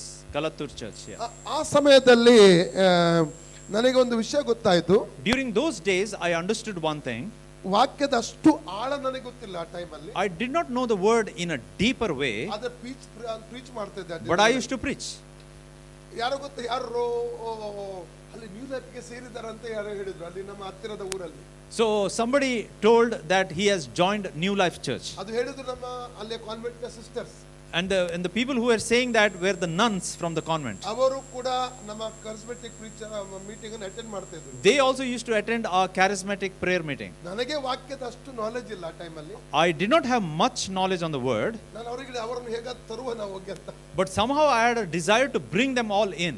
ನಾವು ಹೋಗಿ ಮಾತಾಡಿದ್ರೆ ಅವರ ನಮಗೆ ಉತ್ತರ ಕೊಡ್ಲಿಕ್ಕೆ ಆಗ್ತಾ ಇಲ್ಲ. So when we discuss, we are not able to answer their questions ಅವರ ವಾಕ್ಯ ನಮಗೆ ಗೊತ್ತಿಲ್ಲ. because we do not know the word. Hallelujah. Hallelujah. ಅಂದ್ರೆ ಇನ್ನೊಬ್ಬರಿಗೆ ಕಲಿಸಬೇಕಾದ್ರೆ ನಾವು ಟೀಚ್ ಮಾಡಬೇಕಾದ್ರೆ ನಾವು ಮೊದಲು ವಾಕ್ಯ ತಿಳ್ಕೋಬೇಕು. So if you want to teach someone else, we ourselves should know the word of God. ಅದನ್ನು ಕೊಲೊಸ್ಸೆ ಚಾಪ್ಟರ್ 3:16 ಹೇಳ್ತದೆ. Colossians 3:16 says, ಸಕಲ ಜ್ಞಾನದಿಂದ ಕೂಡಿದವರಾಗಿ we should be filled with the knowledge, ಒಬ್ಬರಿಗೊಬ್ಬರು ಉಪದೇಶ ಮಾಡಿರಿ ಅಂತ ಹೇಳ್ತದೆ. and then we should exhort one another. ದೇವರ ವಾಕ್ಯ ನಿಮ್ಮಲ್ಲಿ ಸಮೃದ್ಧಿಯಾಗಿ ವಾಸಿಸಲಿ. Let the word of God be rich in you, ಮತ್ತು ಸಕಲ ಜ್ಞಾನದ ಕೂಡಿದವರಾಗಿ ಒಬ್ಬರಿಗೊಬ್ಬರು ಉಪದೇಶ ಮಾಡಿರಿ ಅಂತ ಹೇಳ್ತದೆ. and with the knowledge that is filled within you, let us exhort one another. That is what ವಾಕ್ಯ ನಮ್ಮಲ್ಲಿ ಸಮೃದ್ಧಿಯಾಗಿ ವಾಸ ಮಾಡಬೇಕು. the word of God should be rich in us, ಒಬ್ಬರಿಗೊಬ್ಬರು ವಾಕ್ಯದ ಮೂಲಕ ನಾವು ಉಪದೇಶ ಮಾಡಿ ಎನ್ಕರೇಜ್ ಮಾಡಬೇಕು. and we should console one another and comfort one another through the word of God. And when is it possible? ಅದನ್ನು ವಾಕ್ಯದಲ್ಲಿ ನಾವು ವಾಕ್ಯ ಕಲಿತ್ರೆ ಮಾತ್ರ. Only if we learn the word of God. ಪ್ರತಿದಿನ ವಾಕ್ಯ ಓದಿ ನಾವು ಧ್ಯಾನಿಸಬೇಕು. Every day we should read the word of God and we should meditate. Psalm chapter 1:1-3 ಹೇಳ್ತದೆ. Psalm chapter 1 verse 1 to 3 says, ಹಗಲಿರುಳು ದೇವರ ವಾಕ್ಯವನ್ನು ಧ್ಯಾನಿಸುವವನು ಯಾವ ರೀತಿಯಲ್ಲಿ ಇರ್ತಾನಂದ್ರೆ the person who meditates on the word of God day and night, ನದಿಯ ಬಳಿಯಲ್ಲಿ ಬೆಳೆದ ಮರಕ್ಕೆ ಸಮಾನನಾಗಿರ್ತಾನೆ. he will be like a tree that is planted by the riverside. ಅವನು ತಕ್ಕ ಸಮಯದಲ್ಲಿ ಫಲ ಕೊಡ್ತಾನೆ ಎಂಬುದಾಗಿ It will give ಓದುತ್ತೇವೆ. its fruit in its season. Okay, ನಾಲ್ಕನೇದಾಗಿ ಯಾಕೆ ಸತ್ಯವೇದ ಓದಬೇಕಂದ್ರೆ The fourth reason why we should read the word of God, ಜಾರದೆ ತಪ್ಪಿ ಹೋಗದೆ ಇರುವುದಕ್ಕೋಸ್ಕರ. that we should not slip away. Psalms 37:31 Psalm 37:31 says, ದೇವರ ವಾಕ್ಯ ಯಾರ ಹೃದಯದಲ್ಲಿ ಇರುತ್ತದೆ ಅವರು ಜಾರುವುದಿಲ್ಲ ಅಂತ ವಾಕ್ಯ ಹೇಳ್ತಾರೆ. it says that people who have the word of God in them will never slip. Hallelujah. Hallelujah. ವಾಕ್ಯ ನಮ್ಮನ್ನು ನಿಲ್ಲಿಸುವಂತದ್ದಾಗಿದೆ. The word of God will establish us. ವಾಕ್ಯ ಕ್ರಿಸ್ತನಲ್ಲಿ ನಿಲ್ಲಿಸುತ್ತದೆ. The word of God will establish us in Christ. ನಂಬಿಕೆಯಲ್ಲಿ ನಿಲ್ಲಿಸುತ್ತದೆ. It will establish us in faith. ಕಾರಣ ವಾಕ್ಯದ ನಿಮಿತ್ತ ನಮಗೆ ಹಿಂಸೆ ಬರ್ತದೆ. There will be persecution through the word of God. I mean, because of the word of God. ಕ್ರಿಸ್ತನ ವಚನಕ್ಕಾಗಿ ನಿಲ್ಲುವುದಾದರೆ ನಿಮ್ಮ ಬಂಧುಗಳು ಕುಟುಂಬದವರು ನಿಮಗೆ ವಿರೋಧ ಮಾಡ್ತಾರೆ. If you stand for the word, then the people will stand against you. Hallelujah. Hallelujah. ನಿಮ್ಮ ಸ್ನೇಹಿತರು ನಿಮ್ಮಿಂದ ದೂರ ಆಗುತ್ತಾರೆ. Your friends will be away from you. ವಾಕ್ಯದ ನಿಮಿತ್ತ ವಾಕ್ಯಕ್ಕೋಸ್ಕರ ನಿಂತರೆ If you stand for the word, ಹಿಂಸೆ ಬರುತ್ತದೆ. there will be persecution. Hallelujah. Hallelujah. ಜಾರದೆ ಇರಬೇಕಾದ್ರೆ ವಾಕ್ಯದಲ್ಲಿ ಸ್ಟ್ರಾಂಗ್ ಆಗಿರಬೇಕು ನಾವು. If you should not slip in your life, then you should be strong in the word of God. ನಾನು ರಕ್ಷಣೆ ಹೊಂದಿದಂತ ದಿನಗಳಲ್ಲಿ When I received the salvation, ಒಂದು ಸಮಯ ಇತ್ತು ನನ್ನ ಜೀವಿತದಲ್ಲಿ. there was a time in my life ಕೈಯಲ್ಲಿ ತಲ್ವಾರು ಕತ್ತಿ ಎಲ್ಲ ಇರ್ತಾ ಇತ್ತು. I used to carry swords ಊರಲ್ಲಿ in my own place. ಬಾಂಬೆಯಲ್ಲಿ ಇನ್ನೂ ಬೇರೆ ಹತ್ಯಾರಗಳಿತ್ತು. And while I was in Bombay, I used to have other weapons like revolver. ಜಗಳ ಇದೆಲ್ಲ ನನ್ನ ಜೀವಿತದ ಒಂದು ಇದಾಗಿತ್ತು. Violence and fights were part of my life. ಆವಾಗ ಕೂಡ ಪೊಲೀಸ್ ಬರ್ತಿದ್ದದು, ಎಲ್ಲ ಕೇಸ್ ಆಗ್ತಿದ್ದು, ಎಲ್ಲ ಸಂಗತಿ ನಡೀತಿತ್ತು. Even in those days, the police used to come and there used to be cases against me. ಆ ದಿನಮಾನಗಳಲ್ಲಿ ನನಗೆ ನನ್ನ ತಂದೆಗೆ ಯಾರು ಹೇಳಿಲ್ಲ ಸುನಿಲ್ ಹಾಳಾಗಿದ್ದೇನೆ ಎಂಬುದಾಗಿ. And no one told my dad that Sunil has become like a gunda. ತಂದೆ ಶಿಪ್ ಅಲ್ಲಿ ಕೆಲಸ ಮಾಡ್ತಿದ್ದ, ವರ್ಷಕ್ಕೊಮ್ಮೆ ಬರ್ತಿದ್ರು. My dad used to work in a ship And he used to come home once in a year. ಯಾವಾಗ ಯೇಸು ಸ್ವಾಮಿಯನ್ನು ರಕ್ಷಣೆ ಅಂಗೀಕಾರ ಮಾಡಿದ ರಕ್ಷಕನಾಗಿ, And when I received salvation through Jesus, ನನಗೆ ಮೊಟ್ಟ ಮೊದಲ ವೈರಿ ಆದದ್ದು ನನ್ನ ತಂದೆ. the first enemy was my own dad. ಕಾರಣ ತಂದೆಗೆ ನೆಗೆಟಿವ್ ಆಗಿ ಎಲ್ಲರೂ ಹೇಳಿಕ್ಕೆ ಸ್ಟಾರ್ಟ್ ಮಾಡಿದ್ರು. Because people started feeding him with negative things about me. ನನ್ನ ಕೈಯಲ್ಲಿರುವಂತಹ ಆಯುಧಗಳು ಹೋಯ್ತು, ಕುಡುಕತನ ಹೋಯ್ತು, ಎಲ್ಲ ಹೋಯ್ತು. I gave up carrying swords, I gave up drinking, everything. ಜಗಳ ಬಿಟ್ಟು ಬಿಟ್ಟೆ. I gave up violence. ದೇವರು ನನ್ನ ಜೀವಿತ ಪರಿವರ್ತನೆ ಮಾಡಿದ್ರು. God changed my life. ತಂದೆ ಸಂತೋಷ ಪಡಬೇಕಾಗಿತ್ತು. Actually, my dad should have been happy about me. ಅದು ಅವರಿಗೆ ನೀನು ಜಾತಿ ಬಿಟ್ಟಿದ್ದಿ ಎಂಬುದಾಗಿ ಅವರಿಗೆ ಯಾರು ಹೇಳಿದ್ರು, ಸುನಿಲ್ ಜಾತಿ ಬಿಟ್ಟಿದ್ದಾನೆ ಅಂತ. But then somebody told him that Sunil has left his faith. ಮನೆಯಲ್ಲಿ Bible ಓದ್ಲಿಕ್ಕಿಲ್ಲ. And I was not allowed to read the Bible at home. ಓದ್ಲಿಕ್ಕೆ ಬೇಡ, ಮನೆಯಲ್ಲಿ ಇರ್ಲಿಕ್ಕೆ ಎಷ್ಟೋ ಸಲ ಬೈಬಲ್ಗೆ ಬೆಂಕಿ ಹಾಕಿದ್ದಾರೆ. Forget about reading. Even I could not keep the Bible in the house. ಯಾವ ಪಾಸ್ಟರ್ ಆಗಲಿ ಬಿಲೀವರ್ ಆಗಲಿ ಮನೆಗೆ ಬರ್ಲಿಕ್ಕಿಲ್ಲ. And no pastors or believers can come to my house. ರಾತ್ರಿಯಲ್ಲಿ ಈ ಚಿಮಣಿಯ ಬೆಳಕಿನಲ್ಲಿ ನಾನು ಸತ್ಯವೇದವನ್ನು ಈ ಕೌಶಡ್ ಕೌಶಡಲ್ಲಿ ಓದ್ತಾ ಇದ್ದೆ. And because of that, I used to light the chimney and I used to read the Bible in a cow shed. Candle, sorry. I used to light a candle and I used to read the Bible in a cow shed. ವಾರದಲ್ಲಿ 3 ರಿಂದ 4 ನನ್ನನ್ನು ನನ್ನ ತಮ್ಮನನ್ನು ತಾಯಿಯನ್ನು ಮನೆಯಿಂದ ಹೊರಗೆ ಹಾಕಿ ಕುಡಿದು ಬಂದು. And in a week, my dad used to drink and he used to throw us out of the house, me and my mother and my brother. ಒಂದೇ ಒಂದು ಕಾರಣ, ರೀಸನ್. Only one reason. ನೀವು ಜಾತಿ ಬಿಟ್ಟಿದ್ದೀರಿ. Because you have left your faith. ತಿರುಗಿ Roman Catholic ಚರ್ಚಿಗೆ ಬರಬೇಕು. And he said you should come back to Catholicism. ನಾನು ಪ್ರಯತ್ನಿಸಿದೆ, ವಾಕ್ಯ ಕೇಳಲಿಕ್ಕೆ ಬೇಡ ಅವರಿಗೆ. And I tried many times to explain to him the word, Bible wrong ಅಂತ ಹೇಳುದು. but he is not willing to listen. He is saying the Bible is wrong. ಅಷ್ಟು mind ಅವ್ರದ್ದು ಬ್ಲೈಂಡ್ ಆಗಿತ್ತು. And so much of blindness in his mind. ಕುಡಿದು ಬಂದು ಊರಲ್ಲಿ ಪೇಜಿಗೆ ಮಡಕೆ ಕಾಲ ಅನ್ನದ ಮಡಕೆ Vessel, pot. The rice pot. Okay, so he used to drink and then he used to take the rice pot. ಈ ಮನುಷ್ಯನ ಮಲ ಅಥವಾ ದನದ ಮಲ ಕುಡಿದು ಬಂದು ಆಗ್ತದೆ. And then he used to mix it with the urine of the cow. Huh? Oh, shit. Yeah, he used to mix the shit of the cow. That is dung, no? Dung. It's called dung. He used to mix the dung. ಲಾರಿನ notice ಕಳಿಸಿದ್ದು ನನ್ನ ತಾಯಿಗೆ, ಮನೆಯಲ್ಲಿದ್ದಾರೆ, ನಾನು Roman Catholic ಮದುವೆ ಆದದ್ದು, ನೀನು ಜಾತಿ ಬಿಟ್ಟಿದ್ದು, ಅದಕ್ಕೆ ನನ್ನನ್ನು ಬಿಡ್ತಾ ಇದ್ದೇನೆ ಎಂಬುದಾಗಿ. And lawyer's notice came to my mother and it was written on the notice saying that when I married my wife, she was a Catholic, but now she has left the faith. ಇನ್ನು ಅನೇಕ ಸಂಗತಿ ಅಂತ ಹೇಳಬೇಕಾದ್ರೆ, And I have many other things to say, ಭಾರಿ ಕಷ್ಟ ಇತ್ತು ಆ ದಿನಮಾನಗಳಲ್ಲಿ. but during those days it was quite difficult. ಮನೆ ಇದ್ರು ಮನೆಯಲ್ಲಿ ಮಲಗುವ ಆಗಿಲ್ಲ. I could not sleep in the house. ಮನೆ ಊಟ ಇದ್ರು ತಿನ್ನುವ ಆಗಿಲ್ಲ. Even if there is food, I could not have. ಆದ್ರೆ ನಾವು ದೇವರನ್ನು ಬಿಡ್ಲಿಲ್ಲ, ನಂಬಿಕೆಯನ್ನು ಬಿಡ್ಲಿಲ್ಲ, ವಚನವನ್ನು ಬಿಡ್ಲಿಲ್ಲ. But we did not lose our faith. We did not lose the word. ನಾನು ನನ್ನ ತಮ್ಮ ಮತ್ತು ತಾಯಿ ದೇವರಿಗಾಗಿ ನಿಂತೆವು. Me, my brother and my mother. ತಂದೆಗಾಗಿ ಪ್ರಾರ್ಥಿಸಿ ಅವರ ರಕ್ಷಣೆಗಾಗಿ ಪ್ರಾರ್ಥಿಸುತ್ತಿದ್ದೆವು. We were praying for our dad. ಅವರನ್ನು ಪ್ರೀತಿಸುತ್ತಾ ಇದ್ದೆವು. We used to love him. Hallelujah. Hallelujah. ಕೊನೆಗೆ ತಂದೆ ಸಾಯೋದಕ್ಕೆ 3 ವರ್ಷ ಹಿಂದೆ ಅವರಿಗೆ ಪ್ಯಾರಲೈಸ್ ಆಯಿತು. ನಾನೇ ತಕೊಂಡು ಬಂದು ಅವರು ಸಾಕಿದೆ. And 3 years prior to his death, he had a paralytic attack. ನಾವು ಮದುವೆ ಆದಾಗಲೇ ನಮ್ಮನ್ನು ಮನೆಯಿಂದ ಹೊರಗೆ ಹಾಕಿದ್ರು. And when I got married, I was thrown out of the house. Church ಹತ್ರ ಚಿಕ್ಕ ಒಂದು ರೂಮ್ ಅಲ್ಲಿ ನಾವು ಇರ್ತಿದ್ದ ಮತ್ತು ನಮ್ಮ missus. And me and my wife used to stay in a small room near the church. ಭಾರಿ ಕಷ್ಟ ಇತ್ತು ಆ ದಿನಮಾನಗಳಲ್ಲಿ. It was very difficult in those days. ನಾವು ಹಸಿ ಟೊಮೆಟೆ ಅದಕ್ಕೆ ಉಪ್ಪು ಹಾಕಿ ಅದನ್ನು ಬಾಯ್ಲ್ ಮಾಡಿ ನಾವು ಊಟ ಮಾಡಿದ್ದೇವೆ. And we used to boil the tomatoes, raw tomatoes, and then we used to drink its juice. ಒಮ್ಮೊಮ್ಮೆ ಹಸಿವಿಂದ ಮಲಗ್ತಿದ್ದೆವು. Sometimes we used to sleep without food. ದೇವರು ಕೈ ಬಿಡಲಿಲ್ಲ. But God did not forsake us. ನಿಂತು ನಂಬಿಕೆ ಬಿಟ್ಟು ಹೋಗ್ಲಿಕ್ಕೆ ಬಿಡಲಿಲ್ಲ. We stood for the faith and we did not lose our faith. ಅವಾಗ ಉಡುಪಿಲಿ ಒಂದು ಸೇವಕರು ಇವತ್ತು ಅವರು ಸತ್ತು ಹೋಗಿದ್ದಾರೆ. So then there was a servant of God in Udupi. ಅನೇಕ ಸೇವಕರಿಗೆ ಅವರು ಸಪೋರ್ಟ್ ಮಾಡ್ತಿದ್ರು. So he used to support many other pastors. Monthly 2000. ನಾನು ನನ್ನ ಮಿಸಸ್ಗೆ ಆ ದಿನಕ್ಕೆ ಹೇಳಿದೆ, ನಾವು ಹೋಗಿ ಅವರೊಟ್ಟಿಗೆ ನಾವು ಜಾಯಿನ್ ಆಗುವ, ಅವರ ವಿಷನ್ ಅಲ್ಲಿ ಸೇರುವ, ಮತ್ತು ನಮಗೆ ಅಟ್ಲೀಸ್ಟ್ ಒಂದು 2000 ಮಂತ್ಲಿ ಸಿಗ್ತದೆ ಎಂಬುದಾಗಿ. So me and my wife, we decided to join his ministry. ನಾನು ನನ್ನ ವೈಫ್ ಹೇಳಿದೆ. I told my wife that at least let me join his ministry so that I can get 2000 rupees every month. ನನ್ನ wife ನನ್ನ encourage ಮಾಡಿ, ನಿಮಗೆ ಇಷ್ಟು vision ದೊಡ್ಡ ಕೊಟ್ಟಿದ್ದಾರೆ, ವಿಷನ್ಗೋಸ್ಕರ ನಿಲ್ಲುವ ನಾವು. But my wife told me, since God has given you the vision, let us stand for that vision. ದೇವರು ಕೈ ಬಿಡುವುದಿಲ್ಲ. God will not forsake. ಆವಾಗ ನಿಂತ ಇವತ್ತು ಇಷ್ಟು ದೊಡ್ಡ ಸೇವೆ ನಡೆಸಲಿಕ್ಕೆ ದೇವರು ಕೃಪೆ ಕೊಡ್ತಾರೆ. And because I stood in those days, God has given this great ministry today. Hallelujah. Hallelujah. ಅಂದ್ರೆ ದೇವರ ವಾಕ್ಯ ಜಾರಲಿಕ್ಕೆ ಬಿಡುವುದಿಲ್ಲ. Because the word of God will never let us slip. ವಾಕ್ಯ ಇದ್ರೆ ಜೀವ ಹೋದ್ರು ನಾವು ಯೇಸುವನ್ನು ಬಿಡಲ್ಲ, ನಂಬಿಕೆಯನ್ನು ಬಿಡಲ್ಲ. So if you have the word of God within you, you will never leave Jesus, you will never leave the word ವಾಕ್ಯ faith. ಇಲ್ಲದಿದ್ರೆ ಕಾಂಪ್ರಮೈಸ್ ಮಾಡ್ತಾರೆ. But if you don't have the word of God within you, then you might compromise. Hallelujah. Hallelujah. ವಾಕ್ಯ ಹೃದಯದಲ್ಲಿ ಗಟ್ಟಿಯಾಗಿ ಇಟ್ಕೋಬೇಕು ನಾವು. So that's why we should hold on to the word of God.